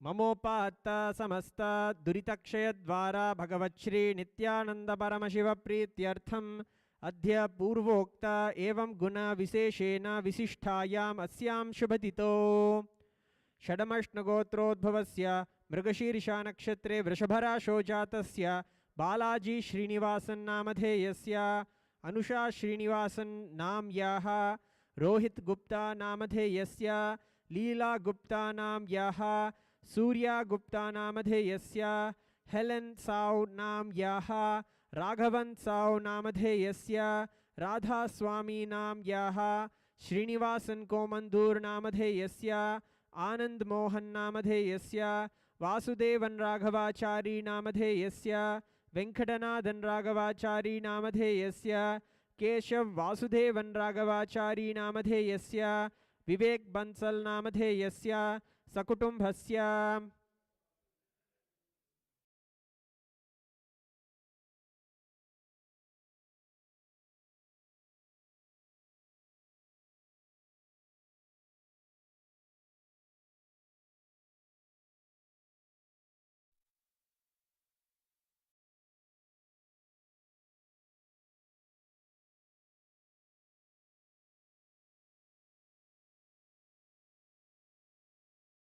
माँ परमेश्वरानां याः रोहित शाह नामधेयस्य सतीन सेत नामधेयस्य शांता चल्लया नाम याः सिद्धार्था सेत नामधेयस्य वीरल सेत नाम याः धर्मी पटेल नाम याः साजन सेत नामधेयस्य ईशान सेत नामधेयस्य सकुटुंबस्य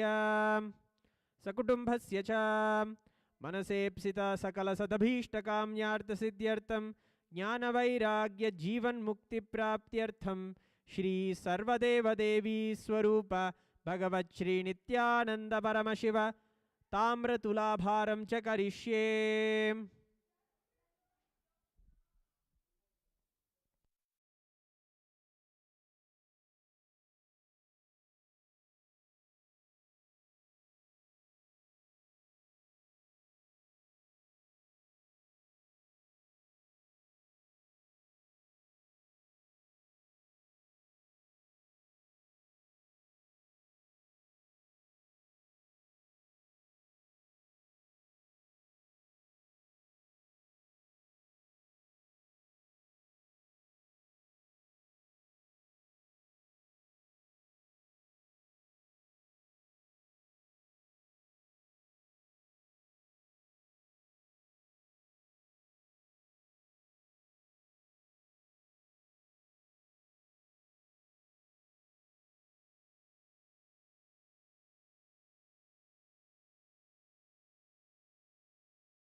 गुं रुद्रा अभितो दिक्षु श्रिता सहस्रशो वैशागुं हेड ईमहे असौ यो वसर्पति नीलग्रीवो विलोहितः उतैनं गोपा अदृशन्नदृशन्नुदहार्यः उतैनं विश्वा भूतानि सदृष्टो मृडयातिनः नमो अस्तु नीलग्रीवाय सहस्राक्षाय मीढुषे अथो ये अस्य सत्त्वा नो हन्तेभ्यो करन्नमः प्रमुञ्च धन्वनस्त्वम् उभयोराग्नियोर्जां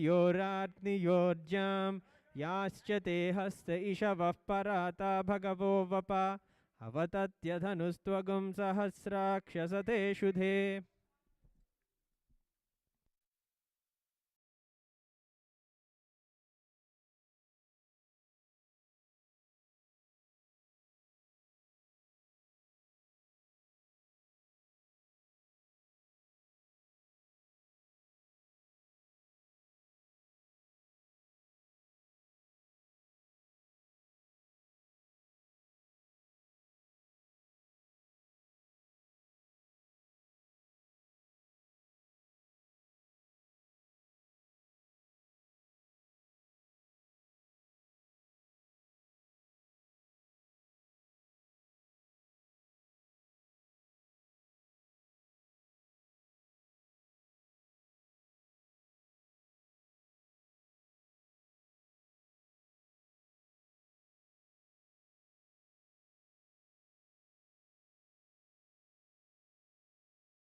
ॐ राजाधिराजाय प्रसन्यसाहिने नमो वयं वै ईश्रवणाय कुर्महे समे कामान् कामकामाय मह्यं कामेश्वरो वै ईश्रवणो ददातु कुबेराय वैश्रवणाय महाराजाय नमः श्री सर्वदेवदेवी स्वरूपाय भगवच्छ्री नित्यानंद परमशिवाय नमः कर्पूरनीराजनं सन्दर्शयामि रक्षां धारयामि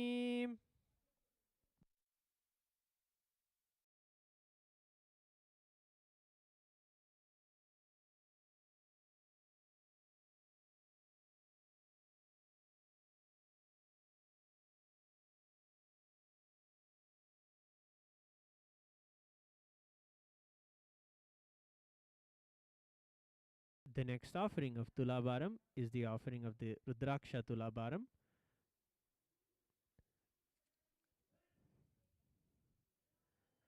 ममोपात्त समस्त दुरितक्षय द्वारा भगवच्छ्री नित्यानंद परमशिव प्रीत्यर्थम अद्य पूर्वोक्त एवं गुणा विशेषेण विशिष्टायाम अस्याम शुभतितो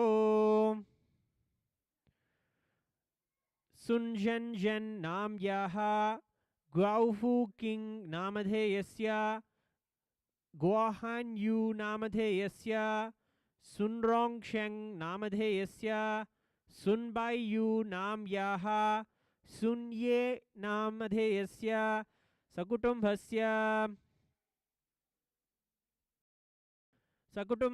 च मनसेप्सितसकलसतभीष्टकाम्यार्थसिद्ध्यर्थं ज्ञानवैराग्यजीवन्मुक्तिप्राप्त्यर्थं श्री सर्वदेवदेवी स्वरूप भगवच्छ्री नित्यानंद परमशिव रुद्राक्षतुलाभारं च करिष्ये।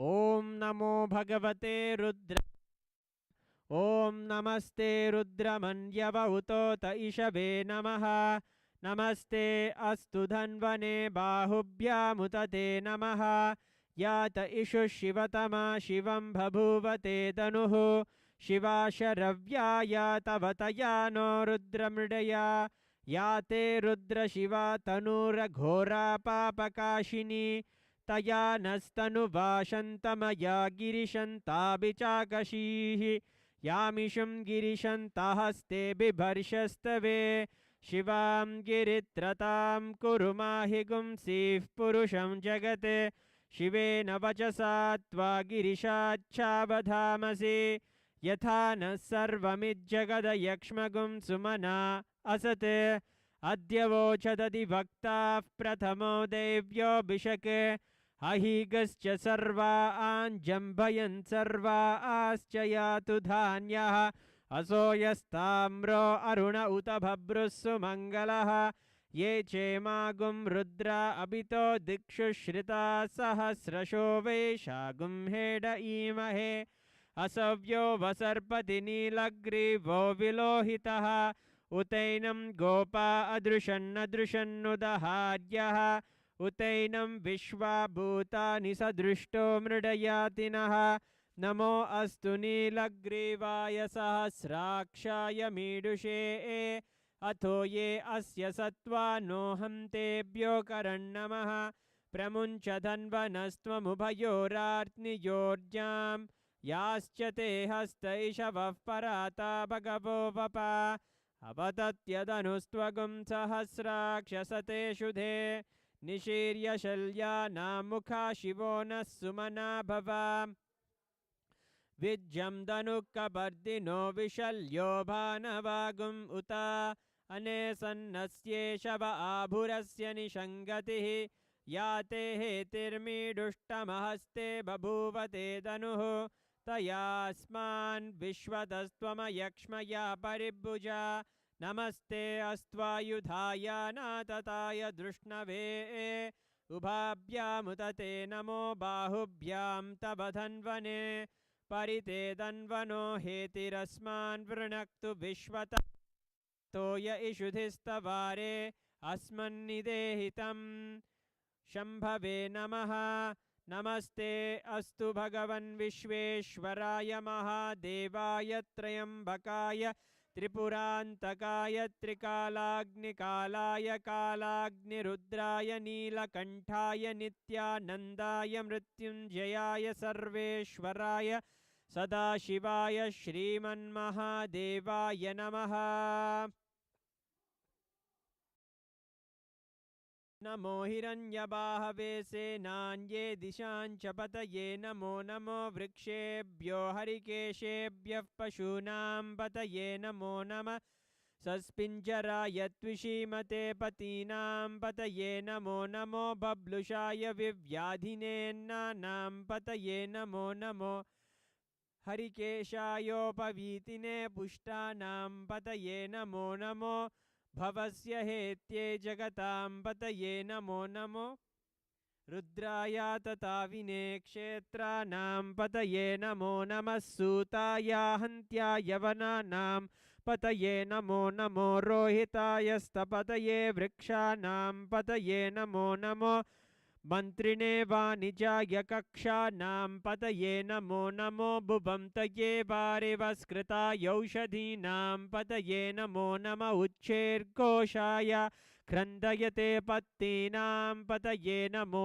नमः कृत्स्नवीताय धावते सत्त्वनां पतये नमः नमः सहमानाय निव्याधिन आव्याधिनीनां पतये नमो नमः ककुभाय निषङ्गिणे स्तेनानां पतये नमो नमो वंचते परिवञ्चते स्तायूनां पतये नमो नमो निचेरवे परिचरायारण्यानां पतये नमो नमः श्रिकाविभ्यो जिगागुं सद्यो मुष्णतां पतये नमो नमो रुद्राय तताविने क्षेत्राणां पतये नमो नमो बुभंतये वारिवस्कृतायौषधीनां पतये नमो नमः उच्छेर्घोषाय क्रन्दयते पत्नीनां पतये नमो नमः कृत्स्नवीताय धावते सत्त्वनां पतये नमः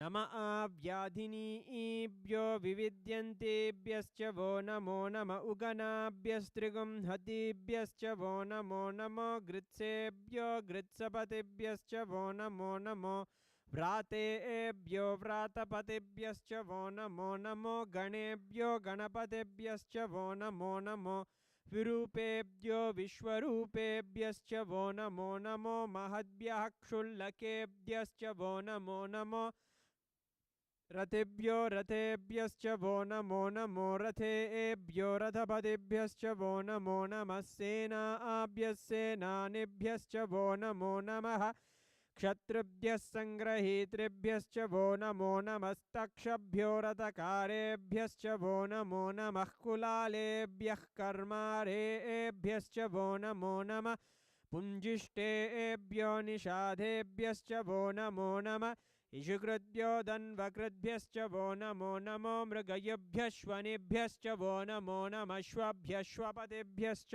वो नमः।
Om Nithyanandam.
Your consciousness as power at this moment to swallow, digest, clean up all negativity and all toxins.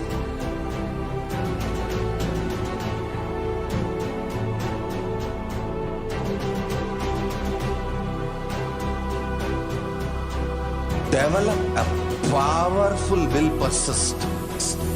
That's the most important asset for life.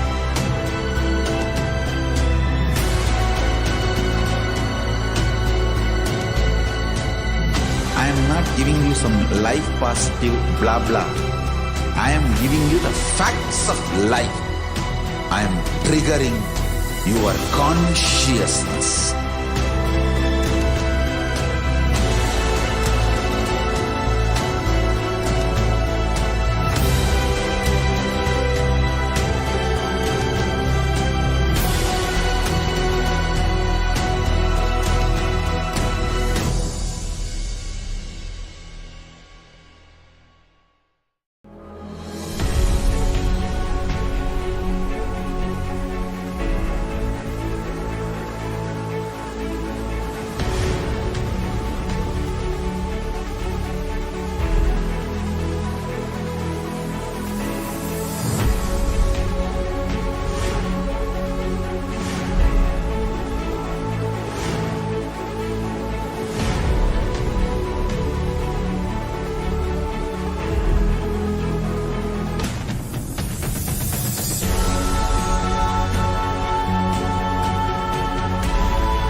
Time itself is nothing but your decision to struggle with the same rut.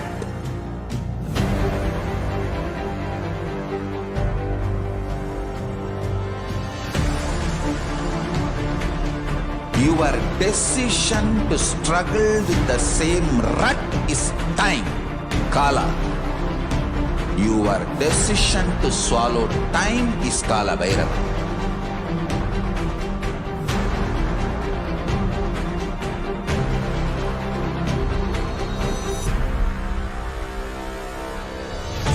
Stand. Be a conscious woman or man. Be conscious being.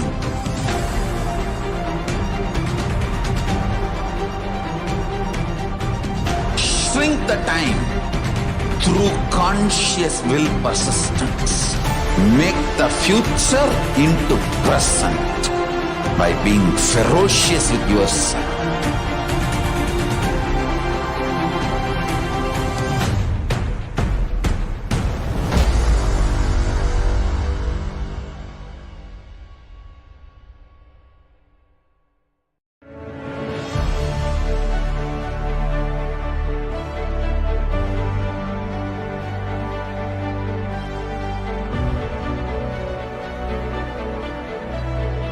I am your Guru. I will make you enlightened. It's my commitment.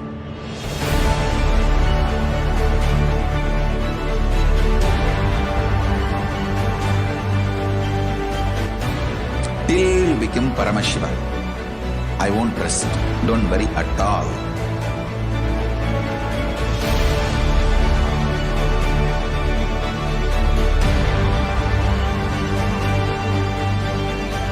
To all my disciples, I give you this as a boon.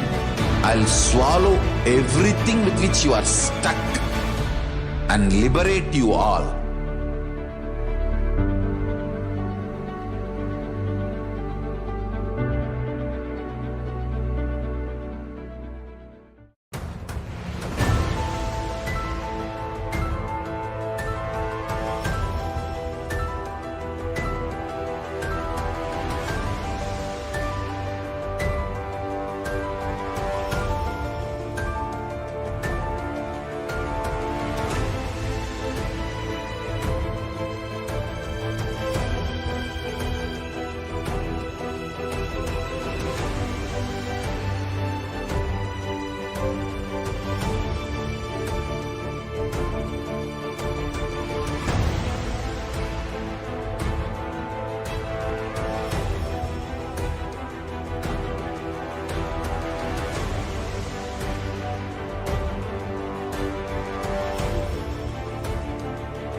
Your consciousness as power at this moment to swallow, digest, clean up all negativity and all toxins.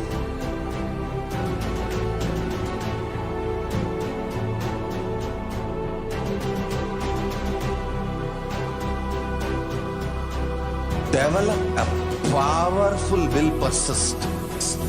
That's the most important asset for life.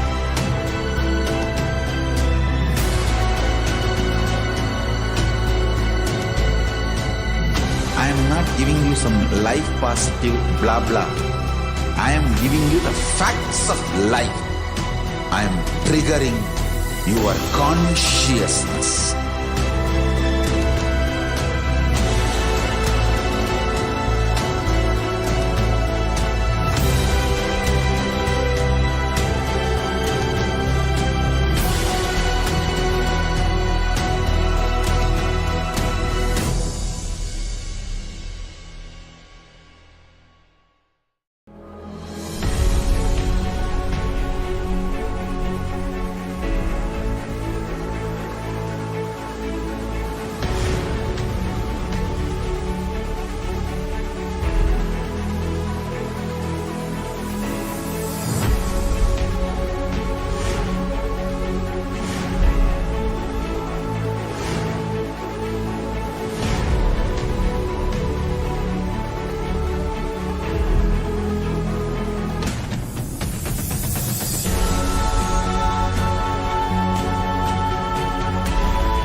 itself is nothing but your decision to struggle with the same rut.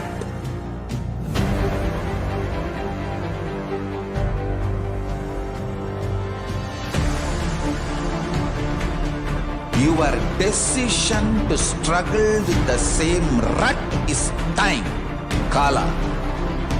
Your decision to swallow time is Kala Bhairava.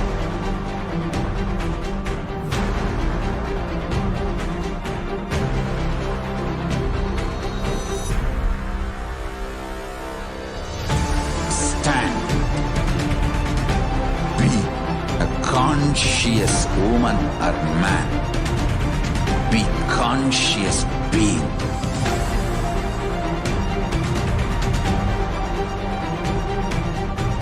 Shrink the time through conscious will persistence. Make the future into present by being ferocious with yourself.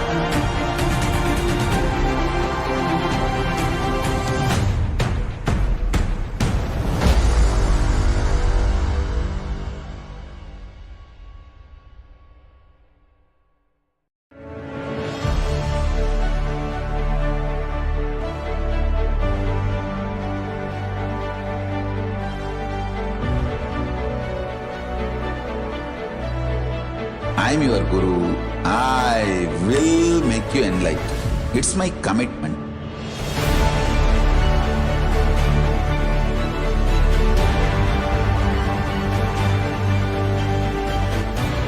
Till you become Paramashiva, I won't rest. Don't worry at all.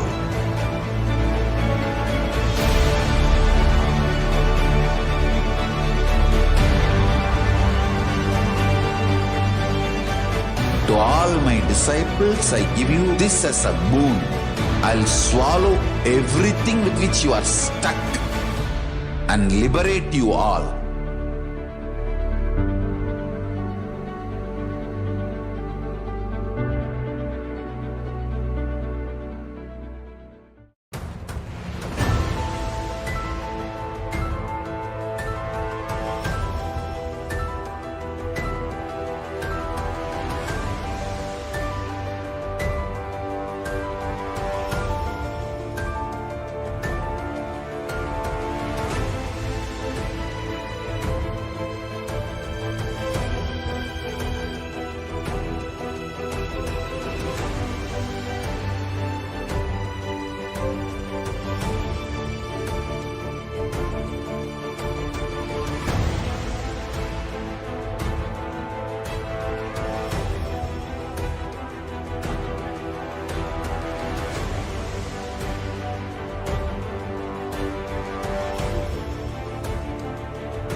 Your consciousness has power at this moment to swallow, digest, clean up all negativity and all toxins.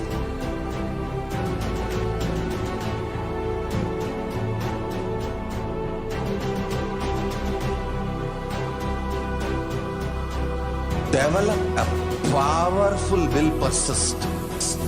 That's the most important asset for life.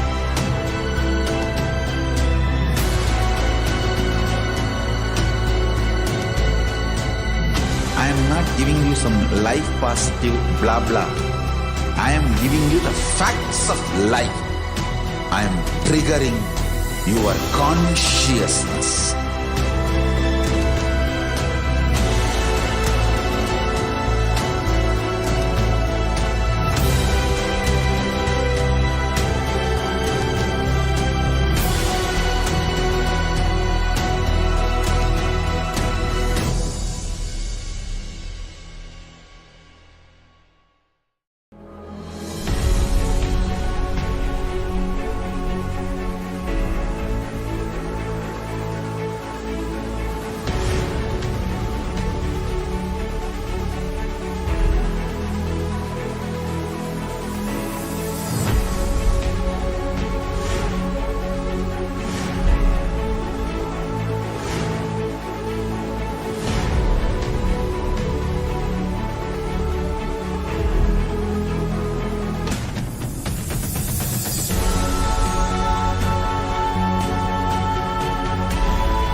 itself is nothing but your decision to struggle with the same rut.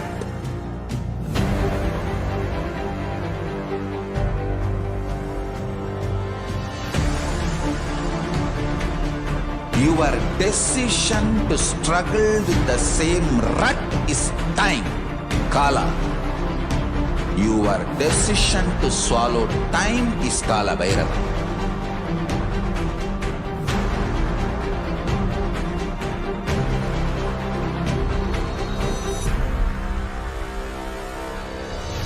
Stand. Be a conscious woman or man. Be conscious being.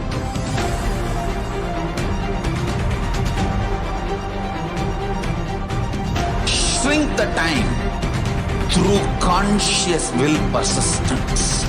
Make the future into present by being ferocious with yourself.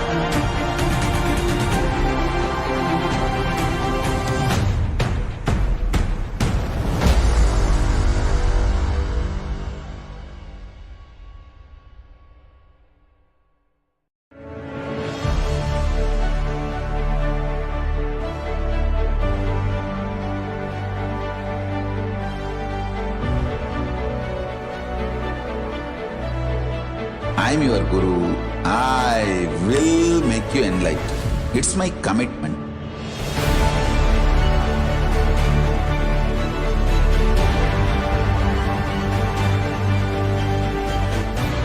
Till you become Paramashiva, I won't rest.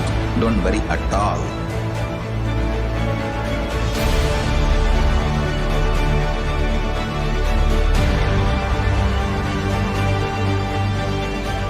To all my disciples, I give you this as a boon. I'll swallow everything with which you are stuck and liberate you all.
Your consciousness as power at this moment to swallow, digest, clean up all negativity and all toxins.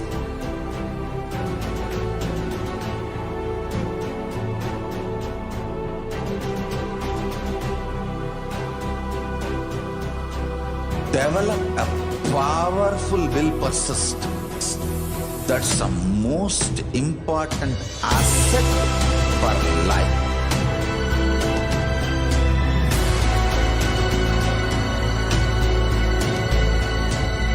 I am not giving you some life positive blah blah.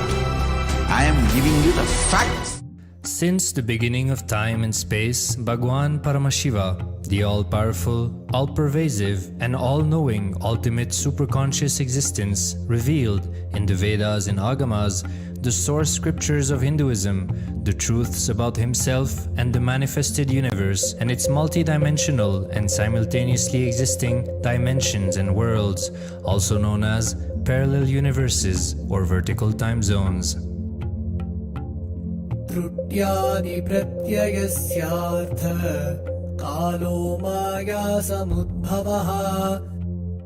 The Kala Tattva, which gives rise to the knowledge of various time zones and parallel universes such as Truti and others, is originated by Ananteshwara from the impure Maya. Bhagwan Paramashiva mentions that as we experience the various higher states of consciousness, we simultaneously experience the various time zones associated with them. We get transported to the parallel universes and experience the other dimensions of our own existence, of our own personality. Listen. Subarloka is all about stable bliss, absolute health and stable bliss. Maharloka is all about the highest peak possibilities. Jana Loka is the place where you can exist in multiple bodies at a time. You experience oneness as the super reality. Tapa Loka is that last struggle you go through. Sometimes you know you are Paramashiva, sometimes you just slip off, but again you say, I am Paramashiva. That space is the Tapoloka, an absolute surrender. Whether I am remembering, I am manifesting Paramashivatva, or I am deluded, I surrender both to Paramashiva. When you take that decision, you are lifted to Brahmaloka. You move to the Brahmaloka. The deep surrender lifts you to Brahmaloka. Then from there, you move to Parandama, Vaikunta, and Kailasa, then Mahakailasa itself. The key to unlock these parallel universes is hidden in the spine of the human body. Human beings, only human beings on this planet Earth are empowered, hardwired, capable of migrating to parallel universe. Understand? Your spine is not only hardwired, capable of fueled, charged to lift you off to different parallel universes. Sukritan manavo bhutva jnani chen mokshamapnuyat chaturashita-laksheshu sharireshu sharirinam namanusyam vina yatra tattvahanantu labhyate. Of the 8.4 million bodily forms, the human body is the most important, for it is this form in which one gets knowledge of the essence. This knowledge of essence cannot be attained in any other form other than human. The possibility you have need to be told to you. Understand? Even though animals have spine, because the majority of the time they spend horizontally, the spine is not capable of getting fuel with a subtle fuel called ojas. The ojas need to be filled in your spine, and the kundalini need to be ignited for you to reach parallel universe and different vertical time zone spaces. When our state of consciousness is raised, we start experiencing these higher lokas, allowing the various possibilities and powers available in these universes to start expressing in our own human body.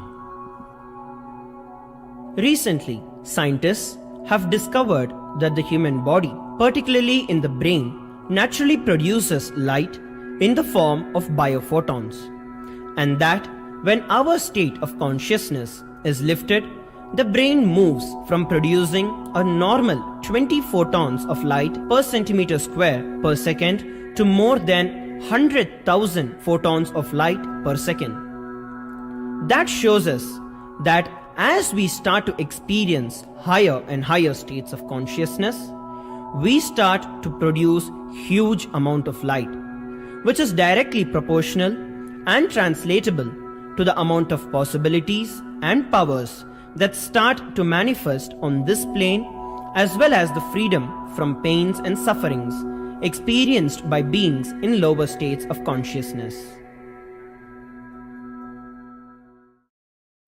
These higher lokas gives you various possibilities, powers. For example, visualize you going to a different country where the electronic gadgets are easily, freely available. So naturally, everything you can gain through the electronic gadgets will be available to you freely. Same way, Kamadhenu, Karpaga Vriksha, Parijata, all these are like different gadgets, possibilities available in different lokas. Please understand, a permanent, irreversible power manifestation from the upper lokas is possible. Once these possibilities and powers start to express in the human body on the Bhuloka, our present plane, we reach a point of no return, where the cognitive shift which happens in us about who we are and what is the reality hidden behind this perceivable world frees us from the deluded ideas we have about ourselves and the life in the cosmos. The moment your consciousness is empowered to access and to exist in the parallel universe, no force in this Bhuloka, planet Earth, can torture you, abuse you, suffocate you. It is irreversible, permanent enlightenment, irreversible, permanent empowerment. In the source scriptures of Hinduism, the Vedas and Agamas, Bhagwan Paramashiva reveals about the importance of being initiated by a guru who is fit of giving initiation for us to raise into the various states of consciousness and experience the higher time zones.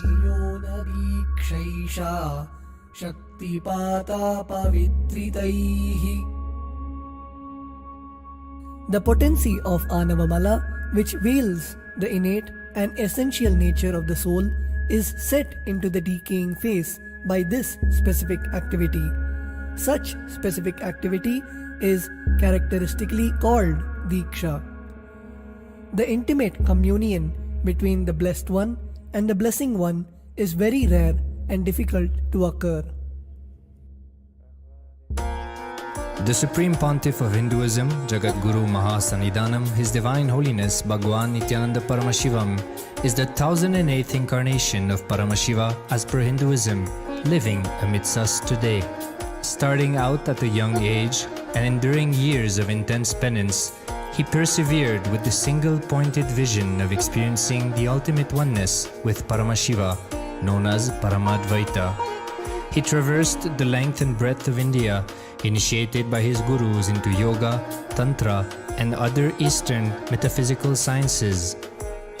After having many profound spiritual experiences, he finally received the ultimate experience of Paramashivoham, I am Paramashiva, from his guru Arunagiri Yogishwara, an incarnation of Paramashiva himself in the holy town of Tiruvannamalai in South India.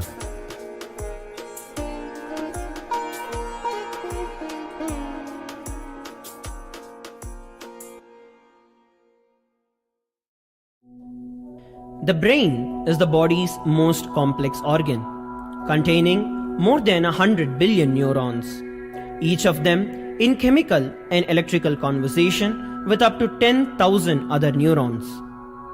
Its sheer capacity to process the various happenings of life is astonishing. The scientific studies on the Supreme Pontiff of Hinduism's brain remarkably shows that the complexity presents no difficulty for the Supreme Pontiff of Hinduism in managing his brain's activity. The Supreme Pontiff of Hinduism's capacity to control his brain is very fluid. He can easily shift his brain function and alter his brain waves, allowing the travel into various time zones possible and effortless. The results from the scientific studies conducted on the Supreme Pontiff of Hinduism showed that the human body and brain is able to choose to alter the body and to travel to other dimensions at will. The possibility for people to experience the healing capabilities as well as the higher states of consciousness is an event of immense benefit for humankind. The science of altering the rates and progression of many physical diseases, mental instabilities, and ultimately the superconscious breakthrough has now been made available and achievable for today's humanity. The Supreme Pontiff of Hinduism is a bridge between the visible and the invisible.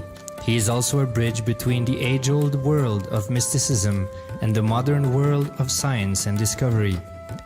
As brain research continues on a widespread basis, and as we appropriately bring the phenomena of mysticism into the realm of science for further study, we are taking strides on the path of physical and mental health as well as superconsciousness. I'm going to empower, enlighten each and every one of you with the fuel and energy of the parallel universe. It can make you tireless forever. It can just kill the boredom once and for all in your life. It can just make you manifest third eye power right now. You may experience intense levitation right now. You may experience absolute flexibility of the body and complete detoxification, a complete healing right now. There can be multiple possibilities. I'll infuse this intense supernal effulgence, DNA, Tejas, Ojas, Kundalini Shakti into your spine to consciously lift you to Mahakailasa.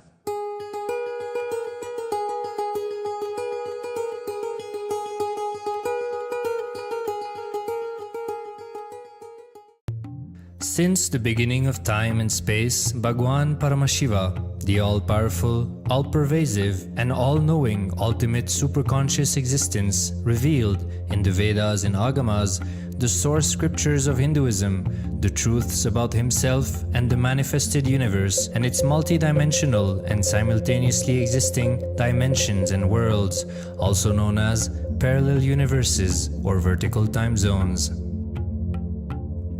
त्रुट्यादि प्रत्ययस्यार्थ कालो माया समुद्भवः. The Kala Tattva, which gives rise to the knowledge of various time zones and parallel universes such as Truti and others, is originated by Ananteshwara from the impure Maya. Bhagwan Paramashiva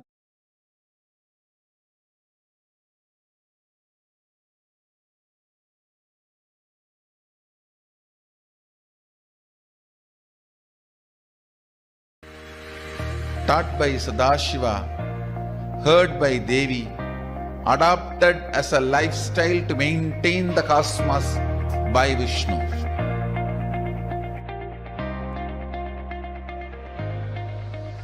Gurukul means Guru's home, Guru's family. Whether incarnations like Rama or Krishna, all great incarnations have to go to Gurukul in Vedic tradition. Gurukul is an important factor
had 10 crore, 100 million source books. Now we have only 2 million, 20 crore left, 80 crore, 8 million is gone. The library burning from Nalanda to Sri Lanka and destroying Hindu scriptures is continuing. Nalanda library was burning for 6 months. Jaffna library was burned. 97,000 manuscripts, which was one of the biggest in Asia, was burned in 1981, June 1st. The largest Shaivite library was burned. I don't know how many days it was burning.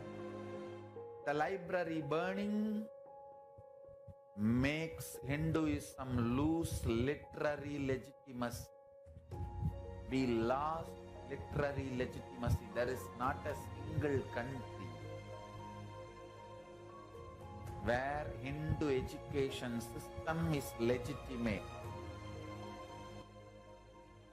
Because Hinduism lost political legitimacy, all the scriptures have started getting destroyed, eliminated. There is not a single place where the original scriptures of Sanatana Hindu Dharma can be stored.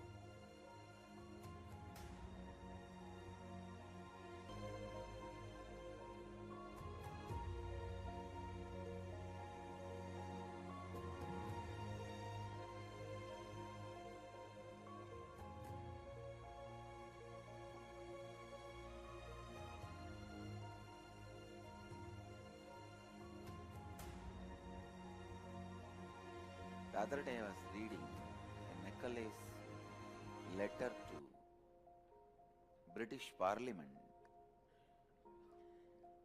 It is addressed February 2nd, 1835. I have travelled across the length and breadth of India, and I have not seen one person who is a beggar, who is a thief. Such wealth I have seen in this country, such high moral values, people of such caliber, that I do not think we would ever conquer this country unless we break the very backbone of this nation, which is our spiritual and cultural heritage. And therefore, I propose that we replace our old and ancient education system, our culture, for if the Indians think that all that is foreign and English is good and greater than their own, they will lose their self-esteem, their native culture, and they will become what we want them, a truly dominated nation.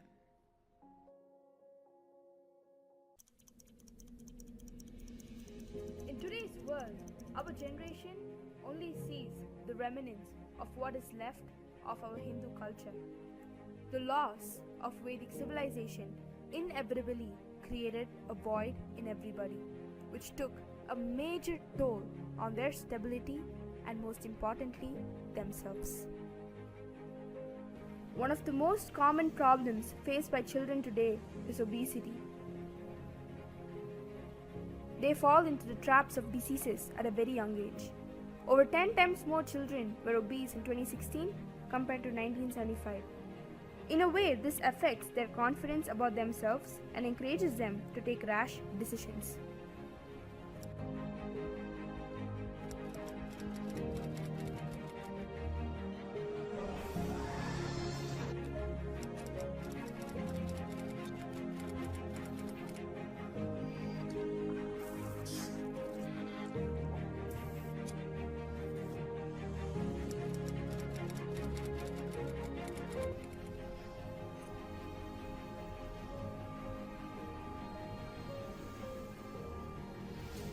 When pressure from schools, universities, people, society get out of hand, children tend to make a permanent decision that leaves an everlasting scar.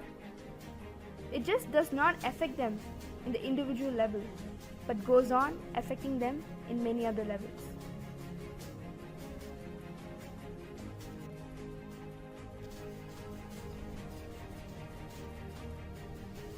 Teenagers, mostly the high school students, take alcohol when they cannot cope up with the pressure from the society.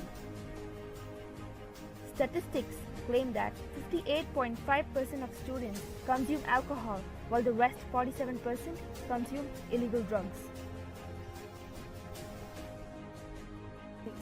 On the other hand, the less privileged have it worse.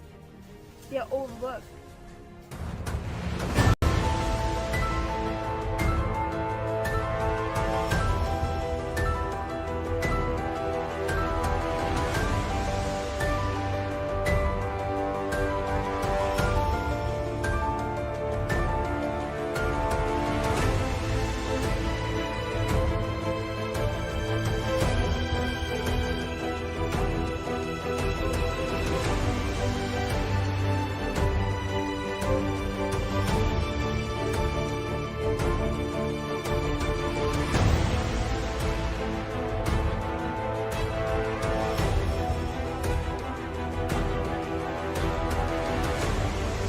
Reciprocates the same behavior.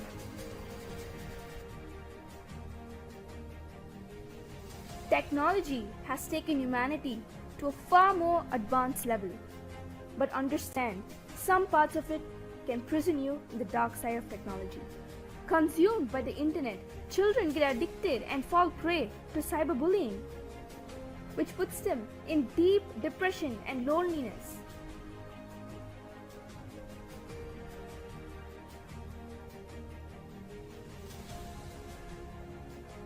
And in the times of hardships, teenagers long for an escape and turn to drugs, which in return leads them to addiction.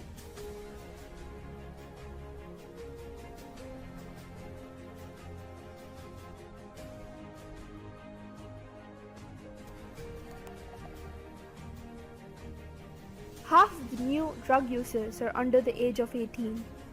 By the age of 16, nearly 1 in 10 boys is regularly taking drugs.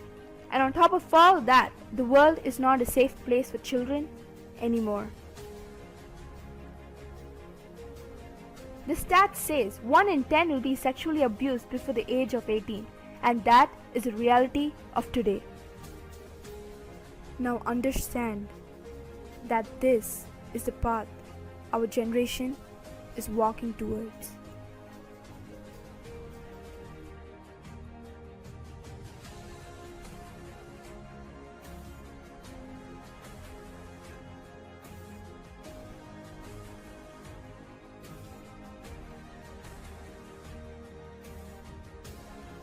These hardships are not only faced mentally, physically, psychologically, but also financially.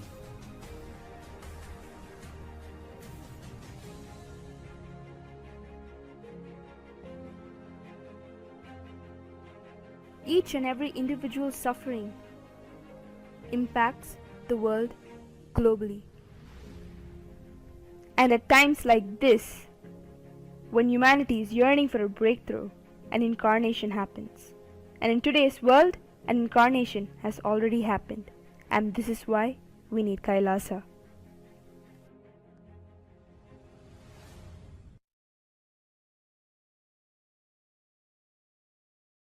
Simply, universe has no choice other than following me.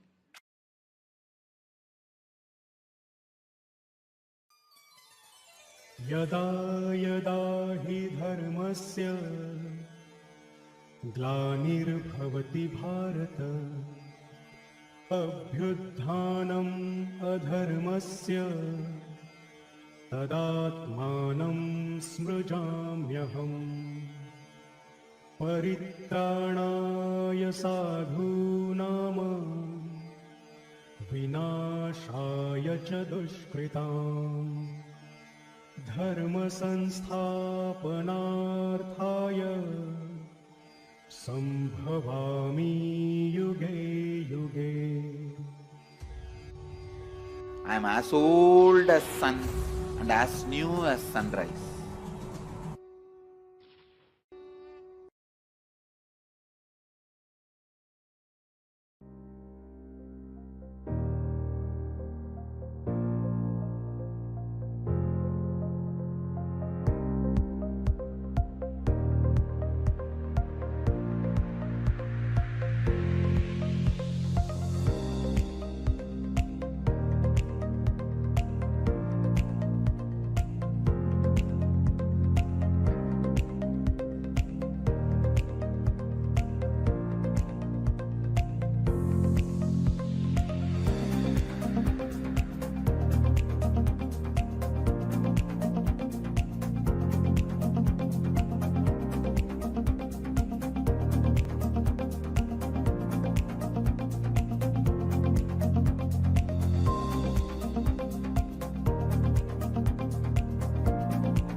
Nithyananda Gurukul. One of the biggest contribution from me to Sanatana Hindu Dharma. Gurukul is the greatest gift you can give for your children.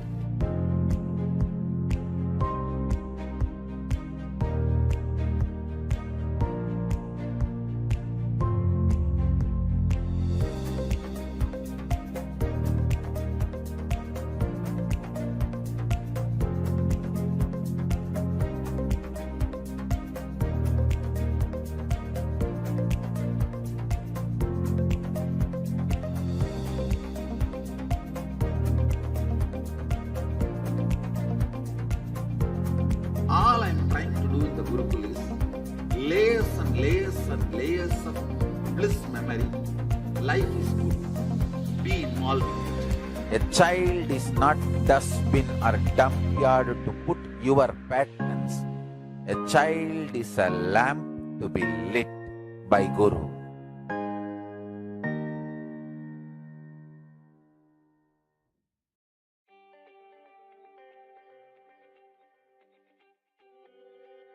With Mallakamba, you will have power.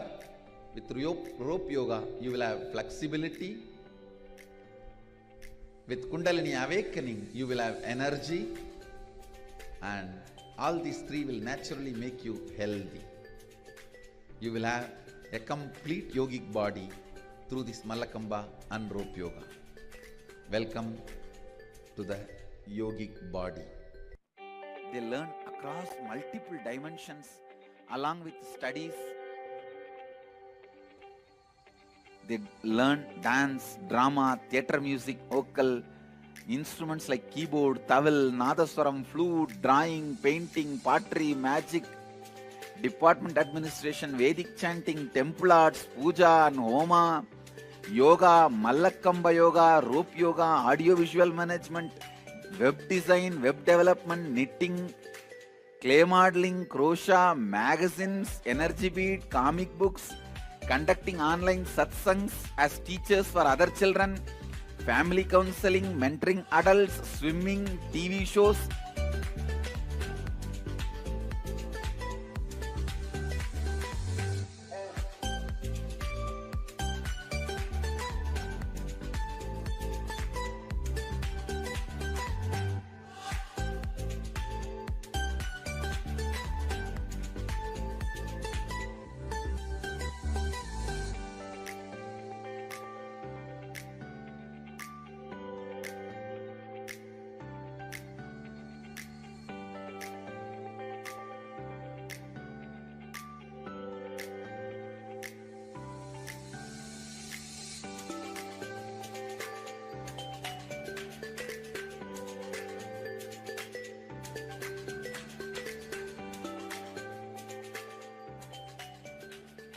I can just list the amazing intelligence, clarity the Gurukul kids are expressing.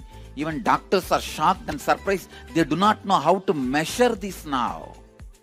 They don't have a scale to measure the intelligence and the IQ level of our Gurukul kids. 4 doctors whom I put them on this job, they are saying, Swamiji, we will have to develop some new scale. All available scale does not even match with the intelligence of our Gurukul kids. All these IQ, EQ and all, they blow it away.